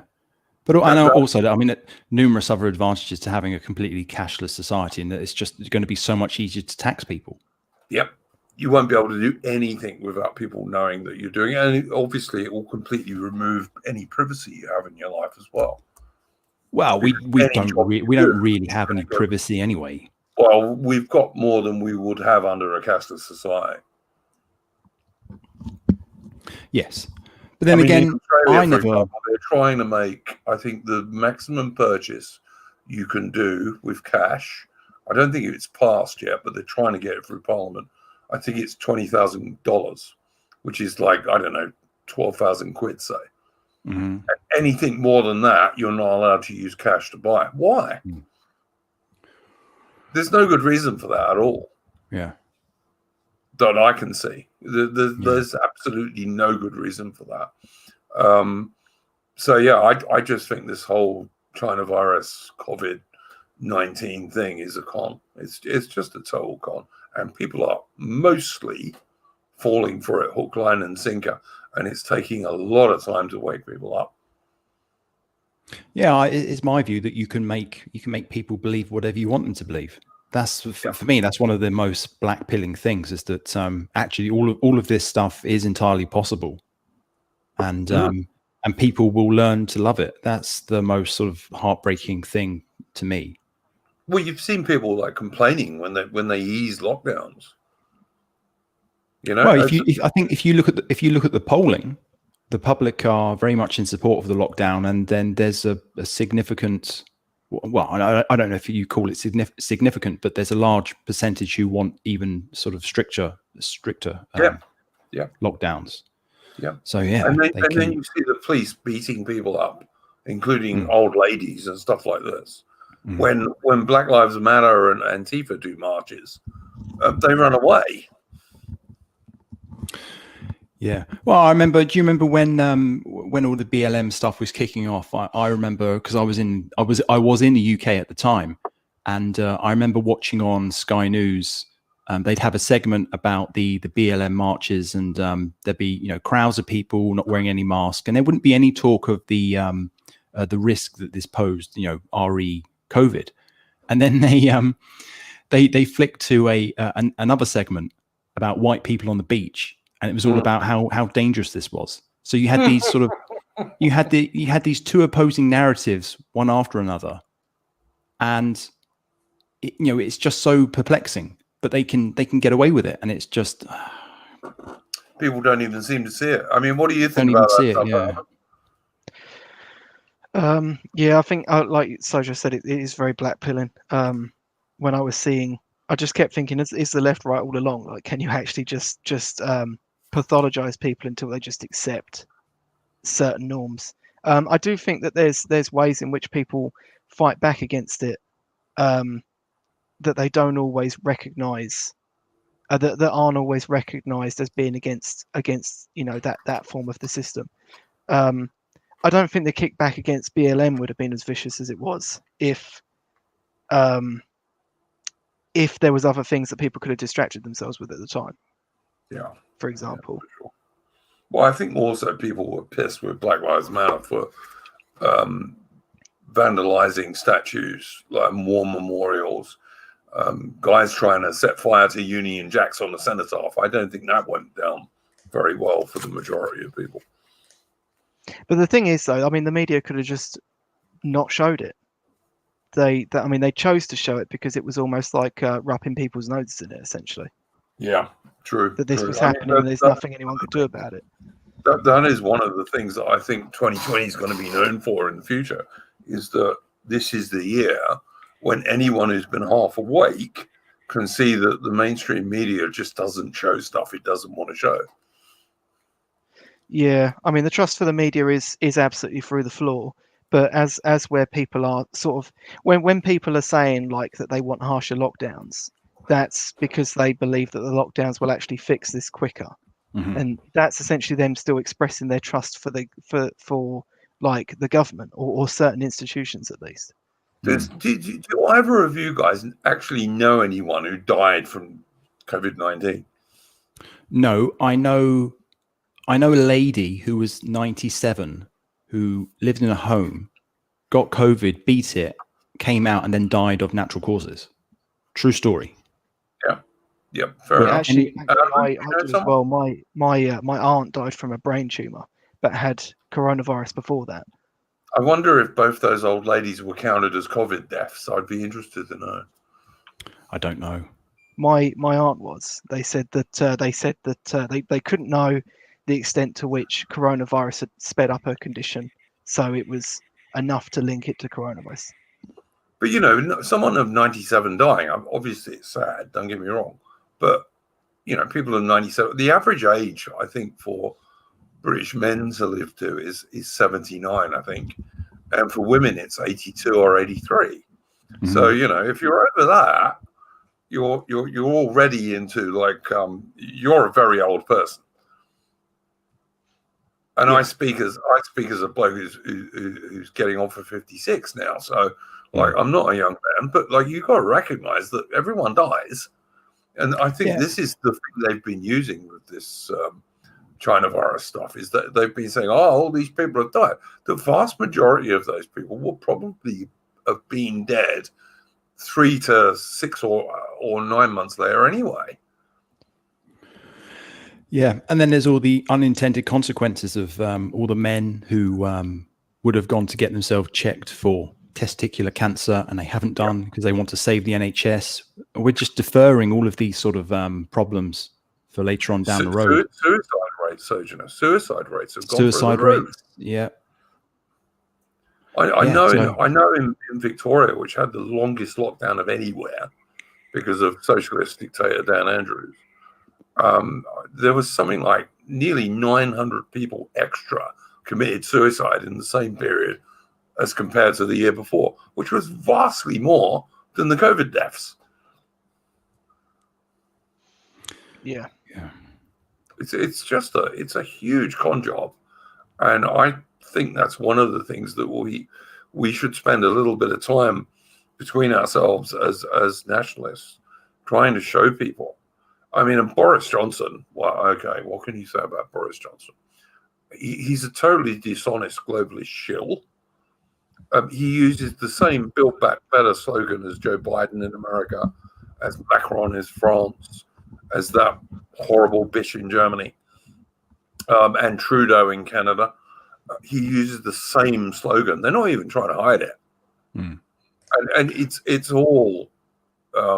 the idea that Boris Johnson is in any sense a patriotic British man is ridiculous, even allowing for the fact that his girlfriend tells him what to do, apparently.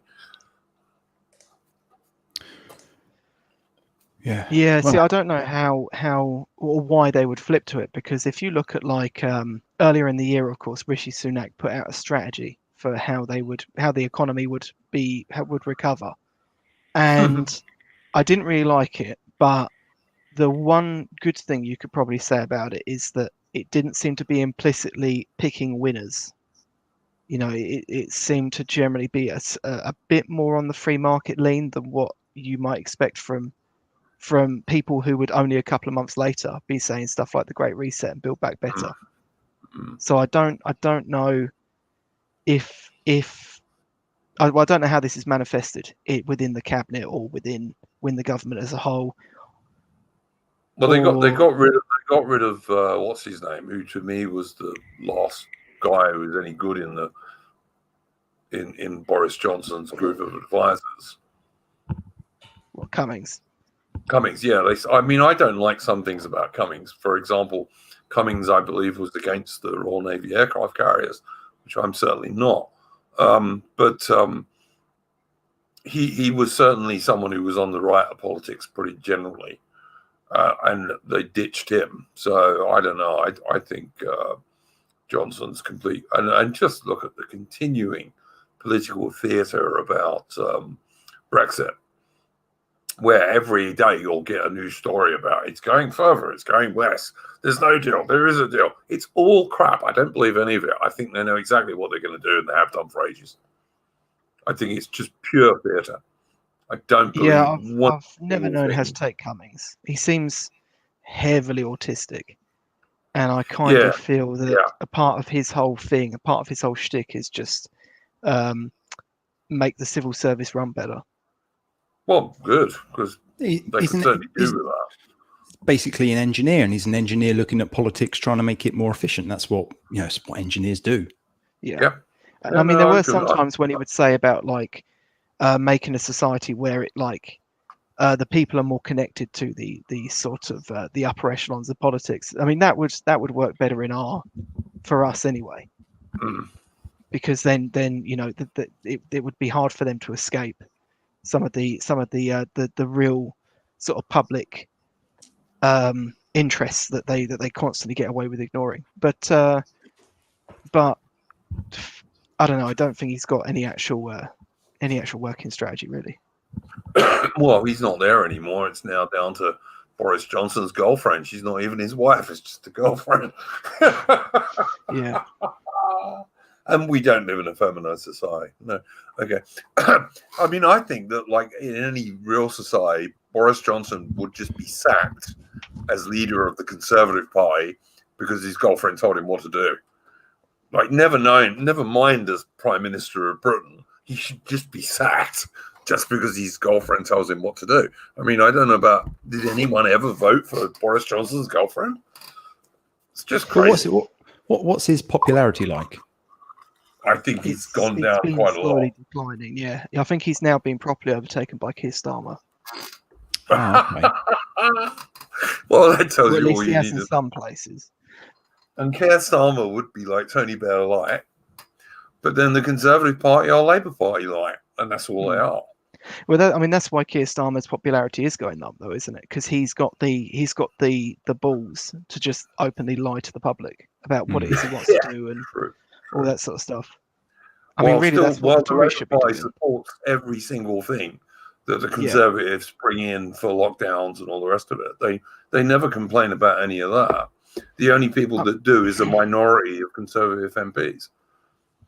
I mean, to Labour's credit, at least they actually have like a will to victory. At least they have actually got the plums to play the game. And but the Tories just haven't.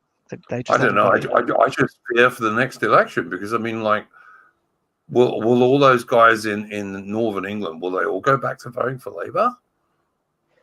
They might do. God, I hope not. But I mean, on the other hand, I wouldn't vote Conservative again. I just wouldn't. I couldn't bring myself to do so. I still think our only real hope for people on the right is that Farage actually does get off his arse and do something. But I think that's in the works, though, isn't it? With the Reform Party. It does seem to be. But I think that's our only hope. Is like Farage and a rebranded Brexit party, and hopefully these other smaller parties that are around can do some sort of deal with the Brexit party so they don't all run against each other. And if we could get a half a dozen or a dozen MPs in the Parliament, quite a lot might change. Yeah, I don't think so. Half a dozen out of 650. It just doesn't cut it. And of course the perennial problems with the right still exist, which is that there's no solid foundation, there's no permanence to anything. Everything's a fad. So if you think about like the far right, NF, BNP, Brexit Party, Veritas, Kilroy Silk, all of these things are just a flash in the pan. There's no permanence to any opposition at all. Guys, could you do me a favor and just fill in for me for about 2 minutes, please? I've just got something I've got to come and do. Sure. Okay. Yeah, that's a man. How could you do that? What, build a more permanent platform? Yeah. Yeah, well, it seems to me that it needs to be detached from individuals.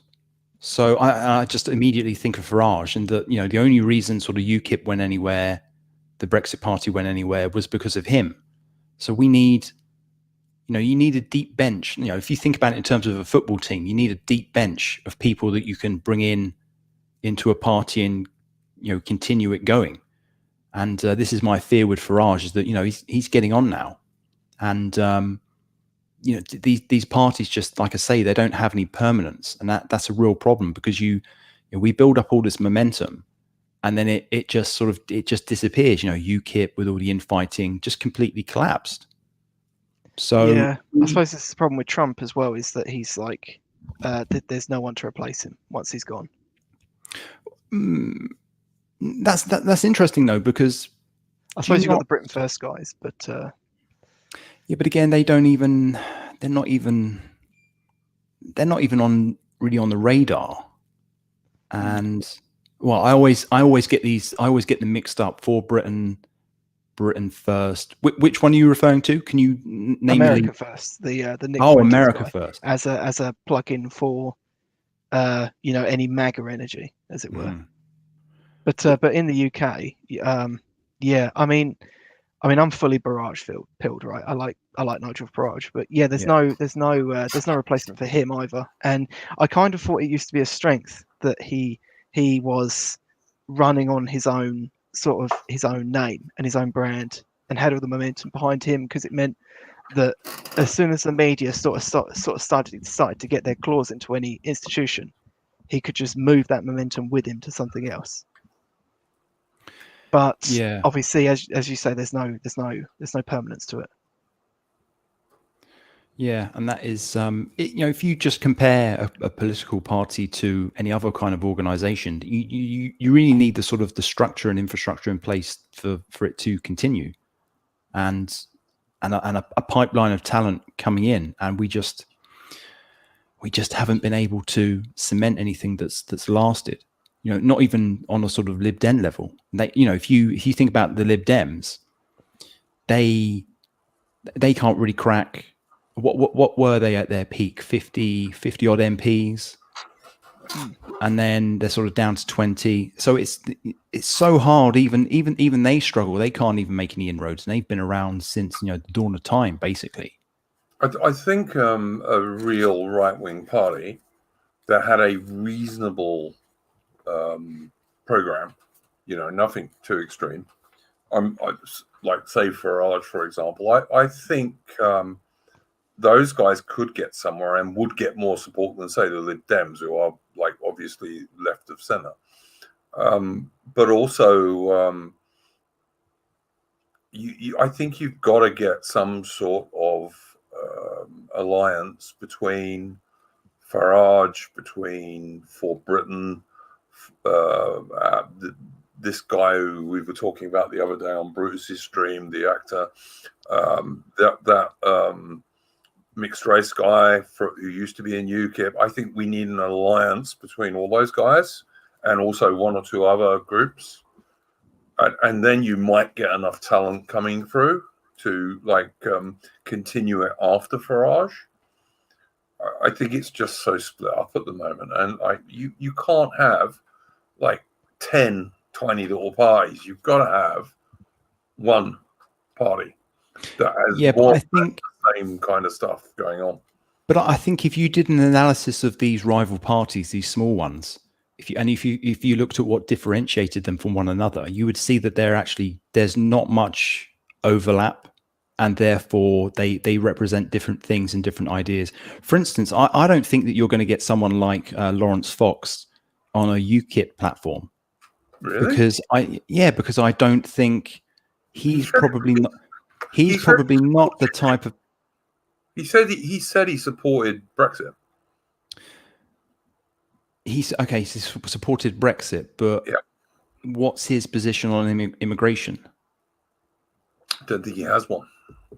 Well, there you go. Because for UKIP, obviously immigration was one of the main central planks, and he might be the kind of guy, and he strikes me as being one who is kind of like basically a small C conservative libertarian, who's probably all for bringing the Hong Kong people over and that kind of thing. I think that for him, he wouldn't sort of stand with For Britain and Britain First. I think the differentiation between them is too great. I'm not sure UKIP is anti-immigration particularly. I mean, I wish it was, but I don't think it particularly is. Farage is anti-illegal immigration. Farage has spoken out a bit more recently about being against legal immigration. Yeah, large numbers. Yeah, and I think that's the way to go. I don't think we can even realistically expect a party to say we're just going to stop all legal immigration. I don't think that's a realistic thing to expect at the moment. But you could certainly say we want a big, i.e. over 50% reduction in it. I think that would be realistic, and I think probably most of these smaller pies could come around to agreeing with that. Even people like Lawrence Fox. I suppose this is actually the rare benefit of the point-based system that we've got now, is if you can influence any power on the system, you can drive those targets up. Drive the targets up by which people need to meet to get their visa. Yeah, I agree with that. I mean, I just think like you've got for Britain, for example. Now, for Britain is very anti-Islam, or sorry, not correct. It's anti-militant Islam, and that kind of comes into UK mass third world immigration, because that's where most of it's coming from in terms of the nations. That Curtin guy, the mixed race chap who started his own party, he I think has also spoken about that kind of stuff. Yeah, but this is, I think this is a problem that, if, like I say, if you look at what differentiates them, so if you take like the Heritage Party, I think it actually mentions in their sort of very brief manifesto or their kind of mission statement that they're for like a Christian Britain, something like that. And I just see that as being a wedge that means that you can't unite people like that in a mainstream tent, because, you know, like it or loathe it, most people in this country are secular, and if you bring God into anything, they kind of get turned off completely. Well, I'm an atheist, okay. I've been an atheist all my life, pretty much. But I'm not anti-Christian, so, and I could easily be wrong. It's quite possible that Christians are correct and I'm completely wrong. And my atheism, I'm not any sort of new atheist, and I don't go around having a go at Christians. I like Christians. There are many Christians who I would regard as friends. So if someone wants to turn around and say, oh, Britain is a Christian country, I'm not going to argue with that. And I'm an atheist. Yeah, but I'm a cultural Christian. Like even all these people in the UK who are not, that don't go to church, even all those guys, they're cultural Christians, whether they know it or not. Yes, but if you make it explicit, Tony Blair summed it up best. I don't do God. And he, this is a guy who won three general elections. So he knows something about... scumbag in British politics ever, probably. Yes. Yeah. Oh, yeah, you can lie to people, Sojo. You're right. You can. I agree with that. Yeah, that's half the problem. I mean, that's what we were talking about with the Great Reset and the lockdowns and all the rest of it. Lying to people is all too easy. But I mean, I don't think anyone would object to saying, look, Britain is culturally a Christian nation, because it is. Only a few people would really fall out with that statement, to my view. I don't know.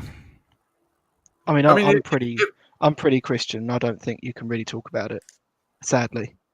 I mean, people just jump to their numbers and their figures, and you have to have quite long, drawn-out arguments with people to show them that a lot of a lot of their moral foundations that they pretend they don't have, they do in fact have, and they are actually based on Christianity. Yeah, and it's you can't have those long, drawn-out arguments with everyone, so you kind of just need to sometimes just accept and try and push for it for other channels. Okay, but I can't believe it would be beyond the wit of men for all these little parties to get together and thrash out some general policies that they could all support. And maybe ignore differences at the moment and go with what they agree with. Yes, but isn't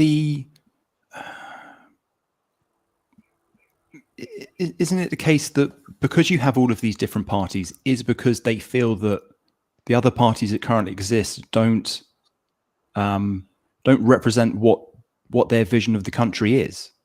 Well, I know for a fact that Anne-Marie Waters for Britain Party only exists because she was conned out of winning the UKIP election, and she was conned out of it for that idiot Bolton. See, I'm just looking at the Heritage Party's website now, and it says the party holds that the true and right definition of marriage is that of a covenant and union between one man and one woman. Yeah, I think that alone, I think someone like Lawrence Fox would look at that and say, "Well, I don't agree with that." Well, he might. I'm not saying he would, but he might. But I think this is where we need I would to. agree with that. I mean, I've got no problem with that statement. I think that's true.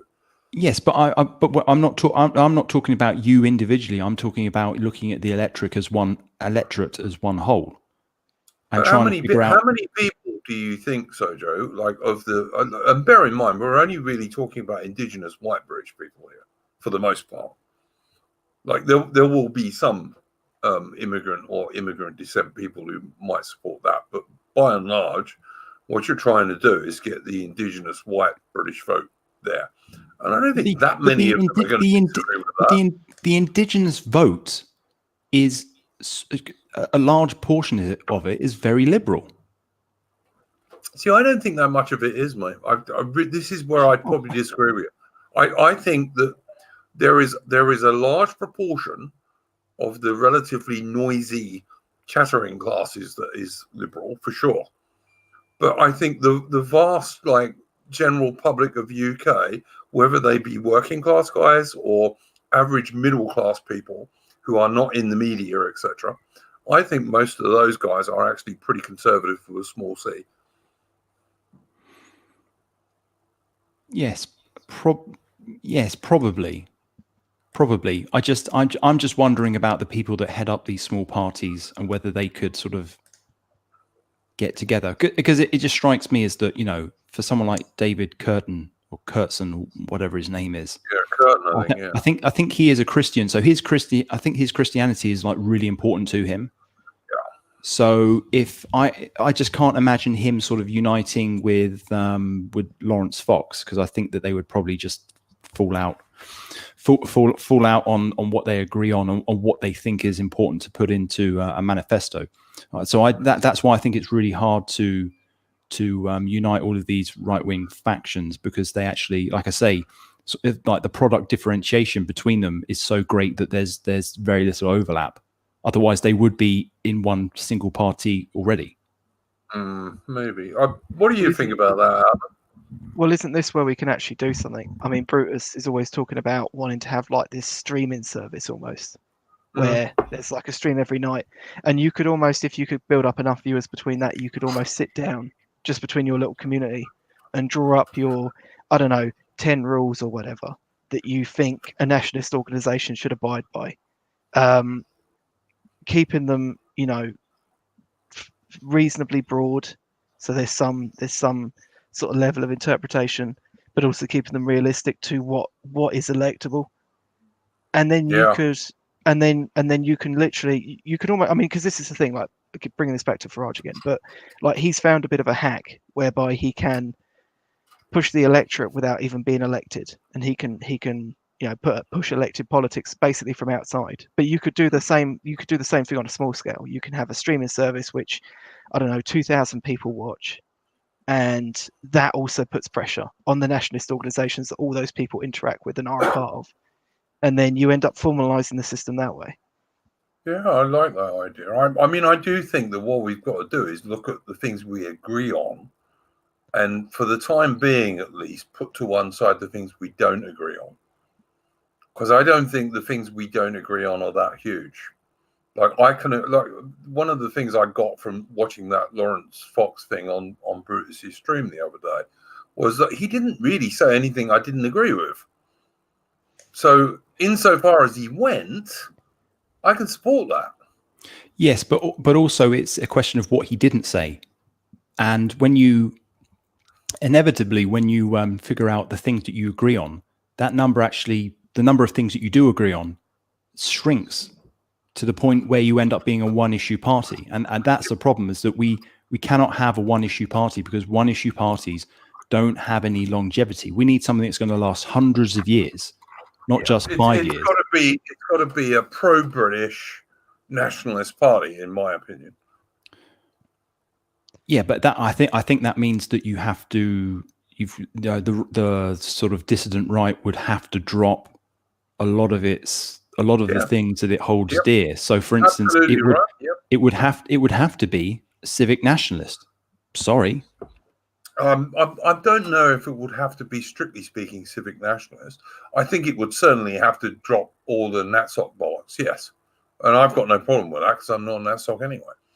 Never have been. So then how does that? So what's the difference between that and what are the things? So what are the things that you think that, say, I don't know, take for example PA? What have they got to take away from their policy platform to make it palatable to the public? They've got to get rid of the stuff about Adolf Hitler. Totally. Well, but that's actually not in their sort of like manifesto. No, it's just in their party intrinsically. But what in their manifesto would they have to take away or add in order to make it a broad church that most people on the right, i.e., Tories, would actually vote for? Now you're asking me, have I read PA's manifesto, which I haven't totally, to tell you the truth. I think they'd have to get rid of the whole Super Jews idea for a start. But again, that's not in their manifesto. There's no mention of Jews in their manifesto whatsoever. I don't, like I said, Sojo, honestly, I haven't read PA stuff. I don't like Mark Hollett, and anything he produces is not going to be something I'm going to agree with. I've read their manifesto. I can't remember any of it. Right, there you go. I'm having a quick back look through now, but well, let's take the obvious point of voluntary repatriation.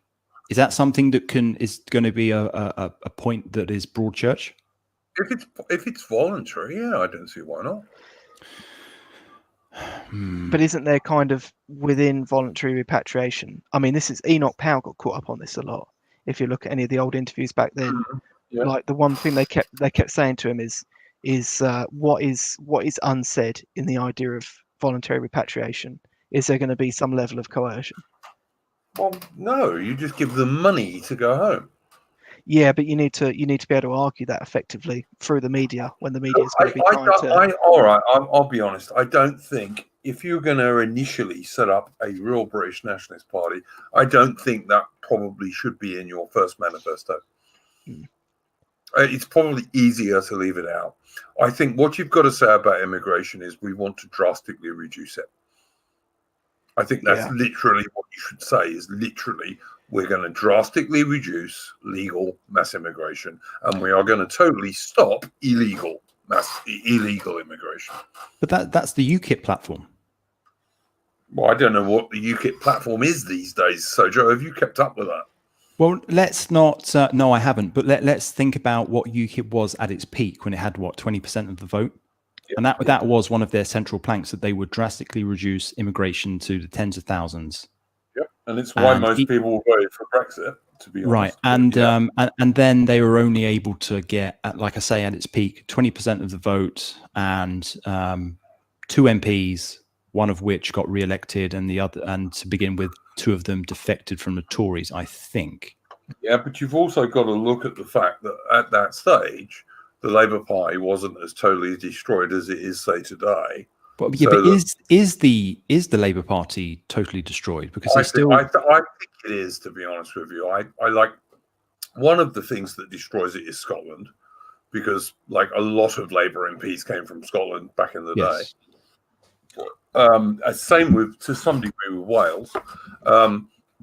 So I think the Labour Party is totally destroyed. I mean, Keir Starmer will probably be a bit more popular than Jeremy Corbyn, maybe. But it's not going to be a governing party. I don't see it as being a governing party again very easily. I don't, unless the Tories massively screw up, which apparently at the moment they're intent on doing. So, what was their vote share? It was still quite high, wasn't it?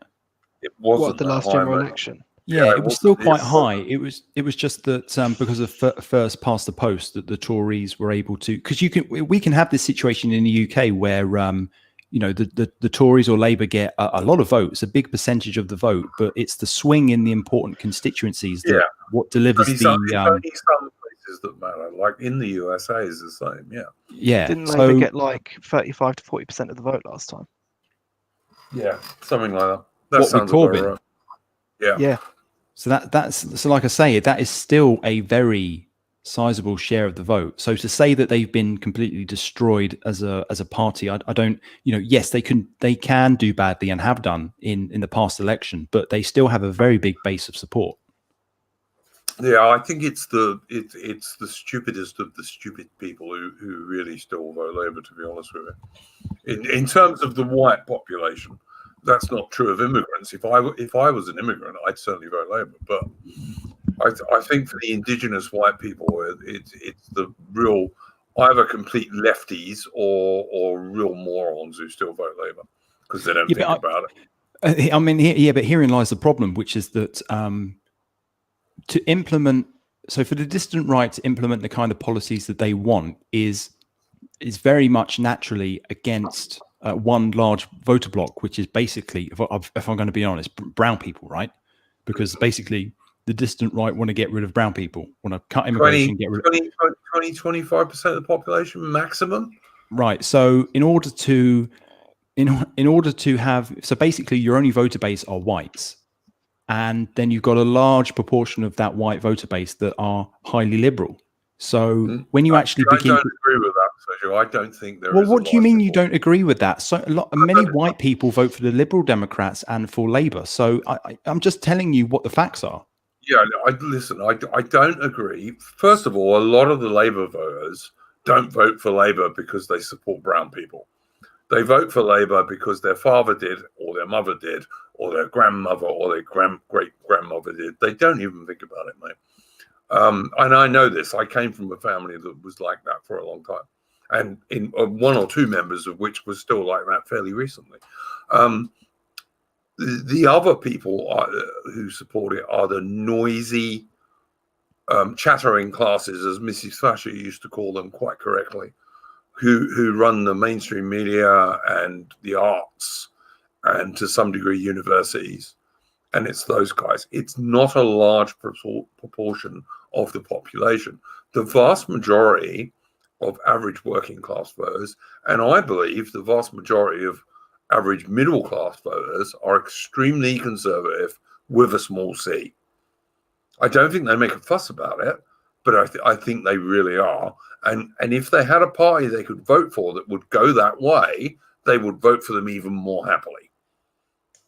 Okay, so that's an interesting way to look at it. So we're already sort of, UKIP was a sort of a good broad church party. So what is it that you think that what is it that you think that UKIP got wrong that they would need to change to get more of the vote? Okay, they were too middle class. They were seen in the north of England as too middle class. What, UKIP? Yeah, for sure. No, Ataman, what do you think about that comment? I don't think that's right at all, because UKIP did very well in the north, from what I understand. From what I remember, I'm not sure about that one. I know that up in, like, I've got some family up in Yorkshire in a sort of very working class area, and they did pretty well up there. I mean, the vote was kind of split between them and the BNP, but yeah. I mean, look at Nigel Farage. He's very popular with the working class. Then who else was there? Paul Nuttall, working class himself. I can't think of it. I don't disagree with what you're saying, Sergio, but they were seen. But you are. You're not contradicting yourself. Maybe I am a bit, but I'm not. I'm trying to tell you what I think is the truth. Is that UKIP were seen in some parts of UK as being too middle class, middle England, home counties. They were, sadly. That did not stop the lots of people coming out and voting for Brexit, because that was a one-issue vote. Yeah. Okay. So what is it that you think that something? So imagine that we're in 2015 and UKIP's at its height. What is it that you think that party back then would needed to have changed in order to capture more of that working class vote, as you put it? Yeah, just to give it a slightly more working class face in the north. But they had, the thing is, they had Paul Nuttall. You can't get more working class than that. Yeah, guy from Liverpool. Yeah, I remember Paul Nuttall. I wasn't a big fan, but yeah, okay. I just think they needed more of that. They did. And you see, look, where I think the real division comes in British nationalism, if you like, is if you're going to have an Irish lesbian woman running for Britain, and very anti-Islam because no doubt that would be bad for Irish lesbian women. You've somehow got to mix that with, on the one hand, someone like Farage, who's a pretty just about right centre bloke, in my opinion, and other people who would be more where we would be coming from, or certainly I would be coming from. I'm probably Ataman and maybe you, Soja. I think that's where we have to get that mixture coming in. And I think the way we do it is we don't do any particularly radical policies.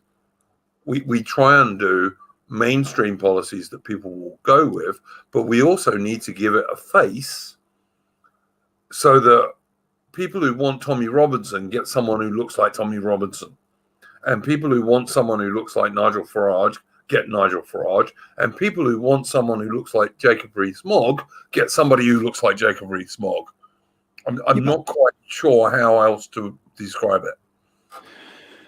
Yeah, in many ways, I kind of just listen to that statement and think it's kind of like asking the earth, because you're trying to sort of unify. Not really, it's looking for people who are British, and I think all of those people are British. Yeah, but and they all work together. In a single battalion in the First or Second World War, you would have had all those people. Or a single warship in the Royal Navy, you would have had all those people. I mean, I kind of like, I think you can, if you have, not a party, if you have any organisation, you can get away from class. I don't think people naturally like to see it anyway, but the problem is the media bring it up and they weaponize it. Yeah, but if you've got enough people of enough different backgrounds with enough different accents, you can neutralize that, particularly as more and more people see what lying bastards the MSM really are. Are we going to wind the stream down? Because it's moved quite far away from... yeah, it has. It has, but I just think it's an interesting subject. And I liked your idea earlier, Ataman, of like, we do enough streams that people who have all these different views can come and speak, and no one's going to turn around and call them idiots. Because, like, we've got to ditch this 1920s Italian and 1930s German shit. Has nothing to do with Britain. And to some degree, to paraphrase Jonathan Bowden, we've got to step over World War II, go back to what Britain used to be. You know, like when it was a real nationalist country, it was a country where everyone was a nationalist pretty much. It was just the default position before World War II and even before World War One. And I think that's where we've got to head for. And we've got to allow nationalists to come on and say what they want to say and not slag anyone off for any particular stupid reason. You know what I mean? Like if you go on to a lot of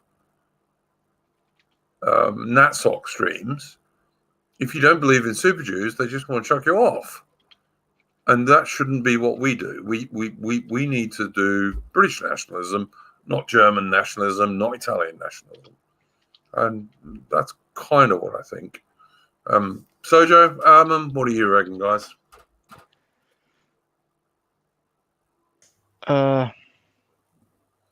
Yeah, I suppose I could be on board with all that. Did this PA manifesto used to have 25 points? Yeah, originally it did, yes. They reduced it's down to 20 now. Yeah, they reduced it. I did notice they have actually still got reparations listed in there, though. I thought I couldn't find it at first, but they have still got it in there. Repatriation, sorry. Oh, repatriation. Yeah, no, I'm not surprised.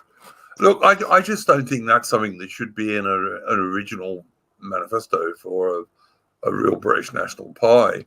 What it should say is we want to drastically reduce mass border immigration and stop illegal immigration. That's all they should say on it.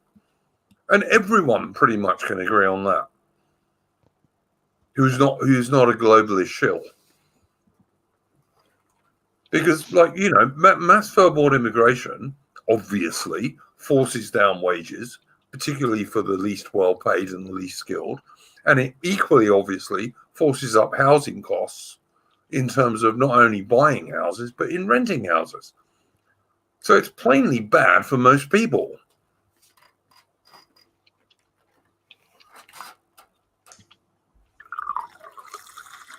Does anyone think that's not correct? I think it's perfectly correct. It's just like I look at the situation and think we had that party. You're talking about UKIP, are you, Soja? Pretty much, yeah. Yeah, I've never thought that UKIP was very strong on that myself at the time. You don't think that UKIP was not strong on immigration? I don't. Farage left. Are you talking about before Farage left? UKIP had always been very anti-immigration. It was pretty much that, and Brexit was pretty much their central plank, their main policy. I never got that UKIP was particularly anti-immigration in terms of their actual policies, as opposed to the posters they used. But that's just me. I mean, I might have been wrong. I like Farage didn't talk about that stuff much then, although, as Atman said, he has more recently, so gives me a bit of hope. I don't know. I just think we should concentrate on what we can do and what we can agree on, rather than what we disagree on, because 12 nationalist parties, none of which has a membership that hardly reaches like 500,000, is going to get anywhere. There's got to be some sort of combination, or we're never going to get anywhere. And the Conservatives under Boris Johnson have, to me anyway, totally proven that they're anti-British rather than pro-British.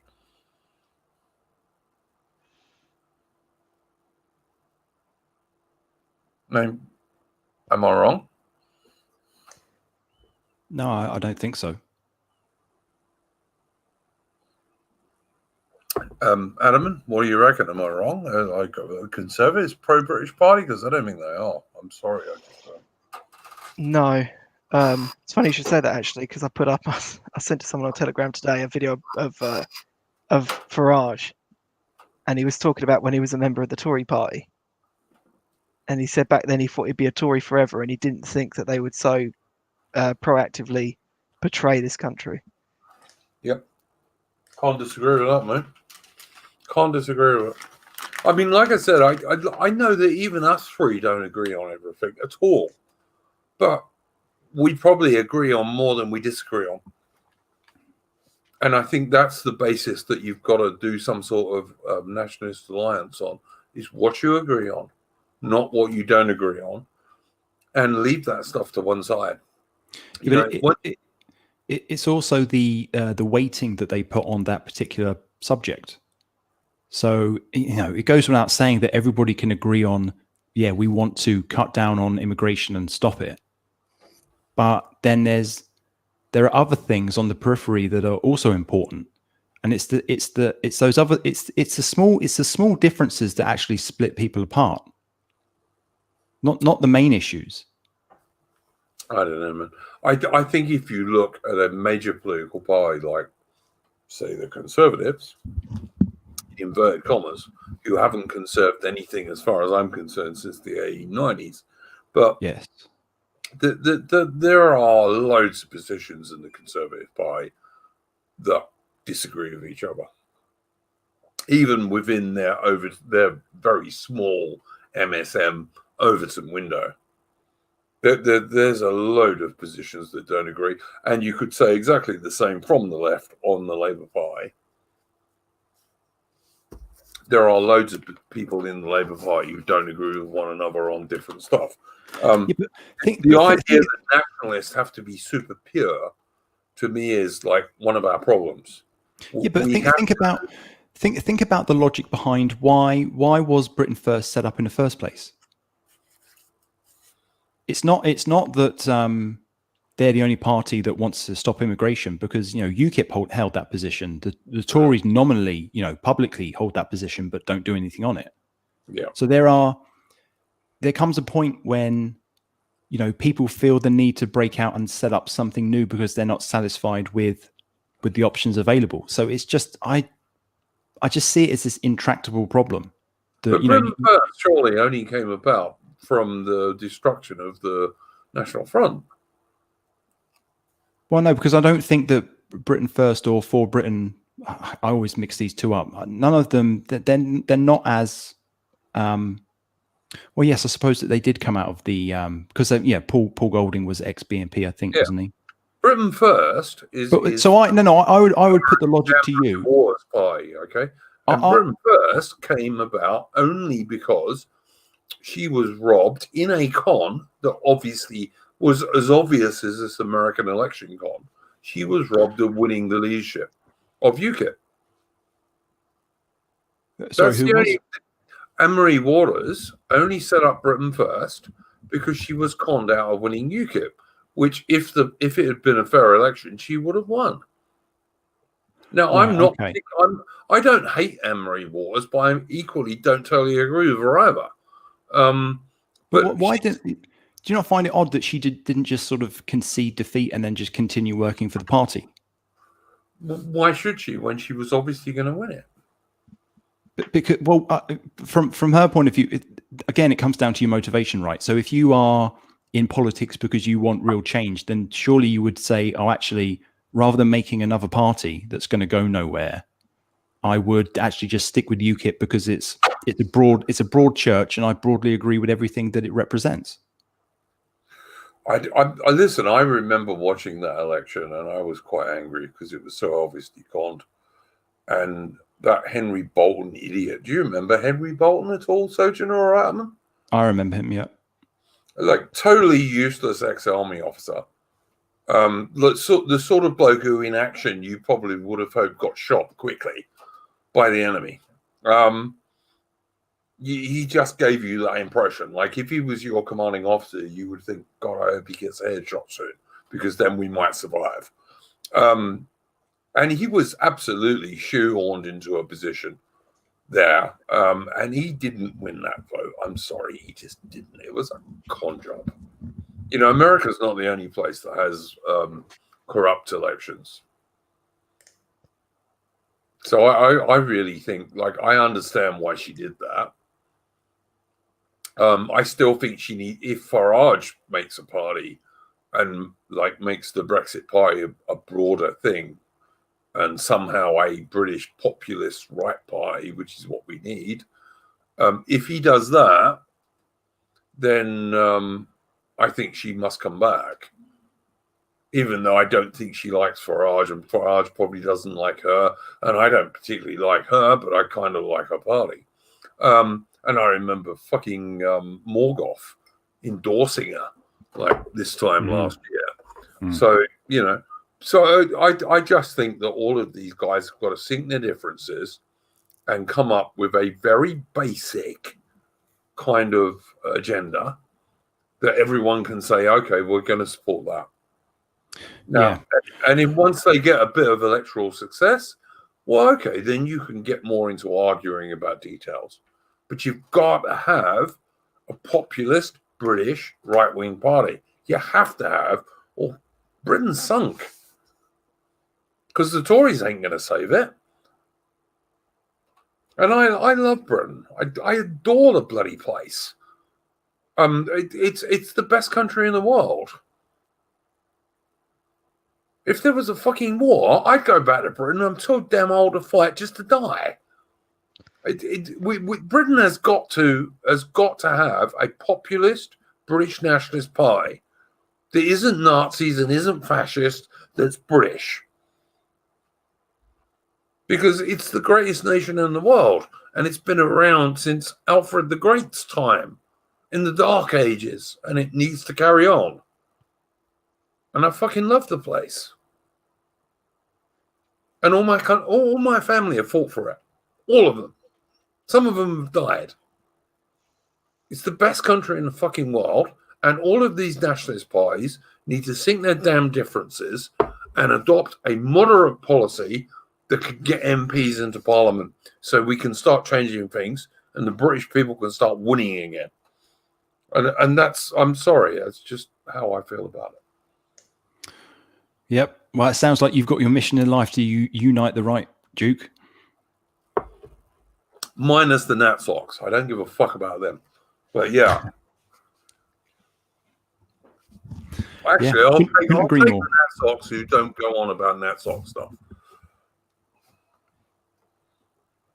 I just think we've got to fight back, guys. We've been losing for decades, and we have to fight back, or the great old nation of the world is going to die. And that would be, like, I just can't imagine that. Like, I'm not, like I said, I'm an atheist, but if I've got a religion, it's Britain. You know, it's the greatest country in the world.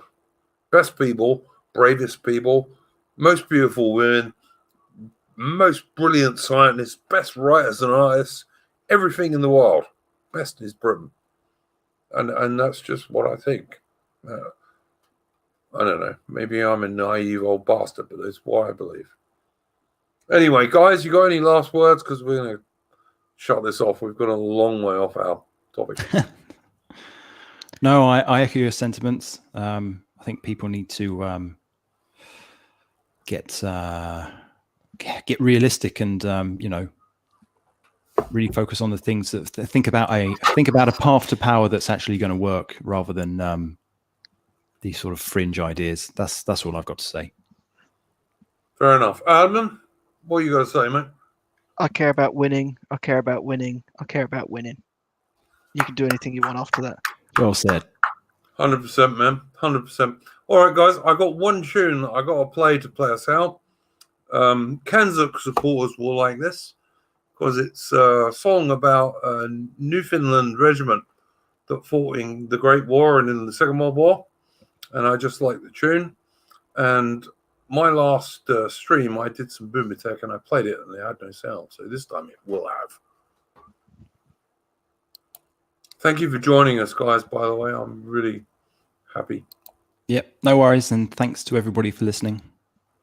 All right, let's see if we can find this damn thing. There we go.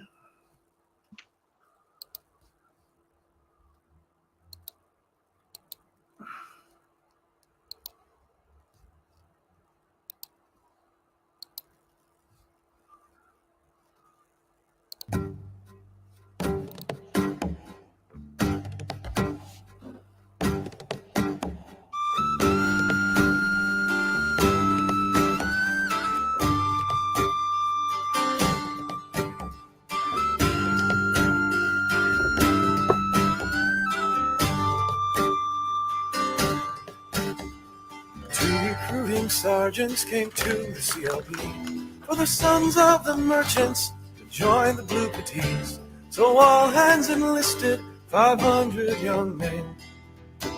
Enlist you Newfoundlanders and come follow me.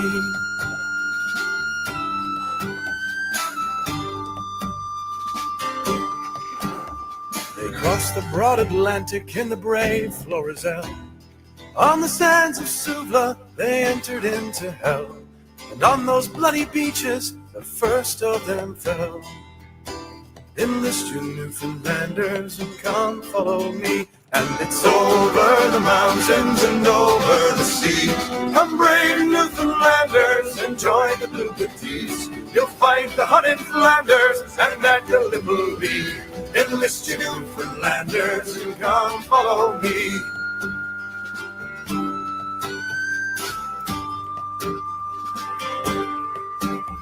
The call came from London for the last July drive.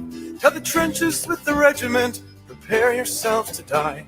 The roll call next morning, just a handful survived. Enlist you Newfoundlanders and come follow me, and it's over the mountains and over the seas. Come brave Newfoundlanders and join the Blue Petits. You'll fight the Hun in Flanders and at Gallipoli.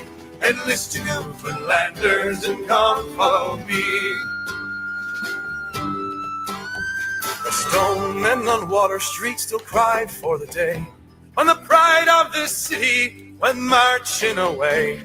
1,000 men slaughtered to hear the king say, Enlist you Newfoundlanders and come follow me. So it's over the mountains and over the sea. You brave Newfoundlanders and join the Blue Petite. You'll find the hunting Flanders and at Gallipoli. Enlist you Newfoundlanders and come follow me. So it's over the mountains and over the sea. Come brave Newfoundlanders and join the Blue Petite. You'll fight the Hun in Flanders and at Gallipoli. Enlist you Newfoundlanders and come follow me. Enlist you Newfoundlanders and come follow me.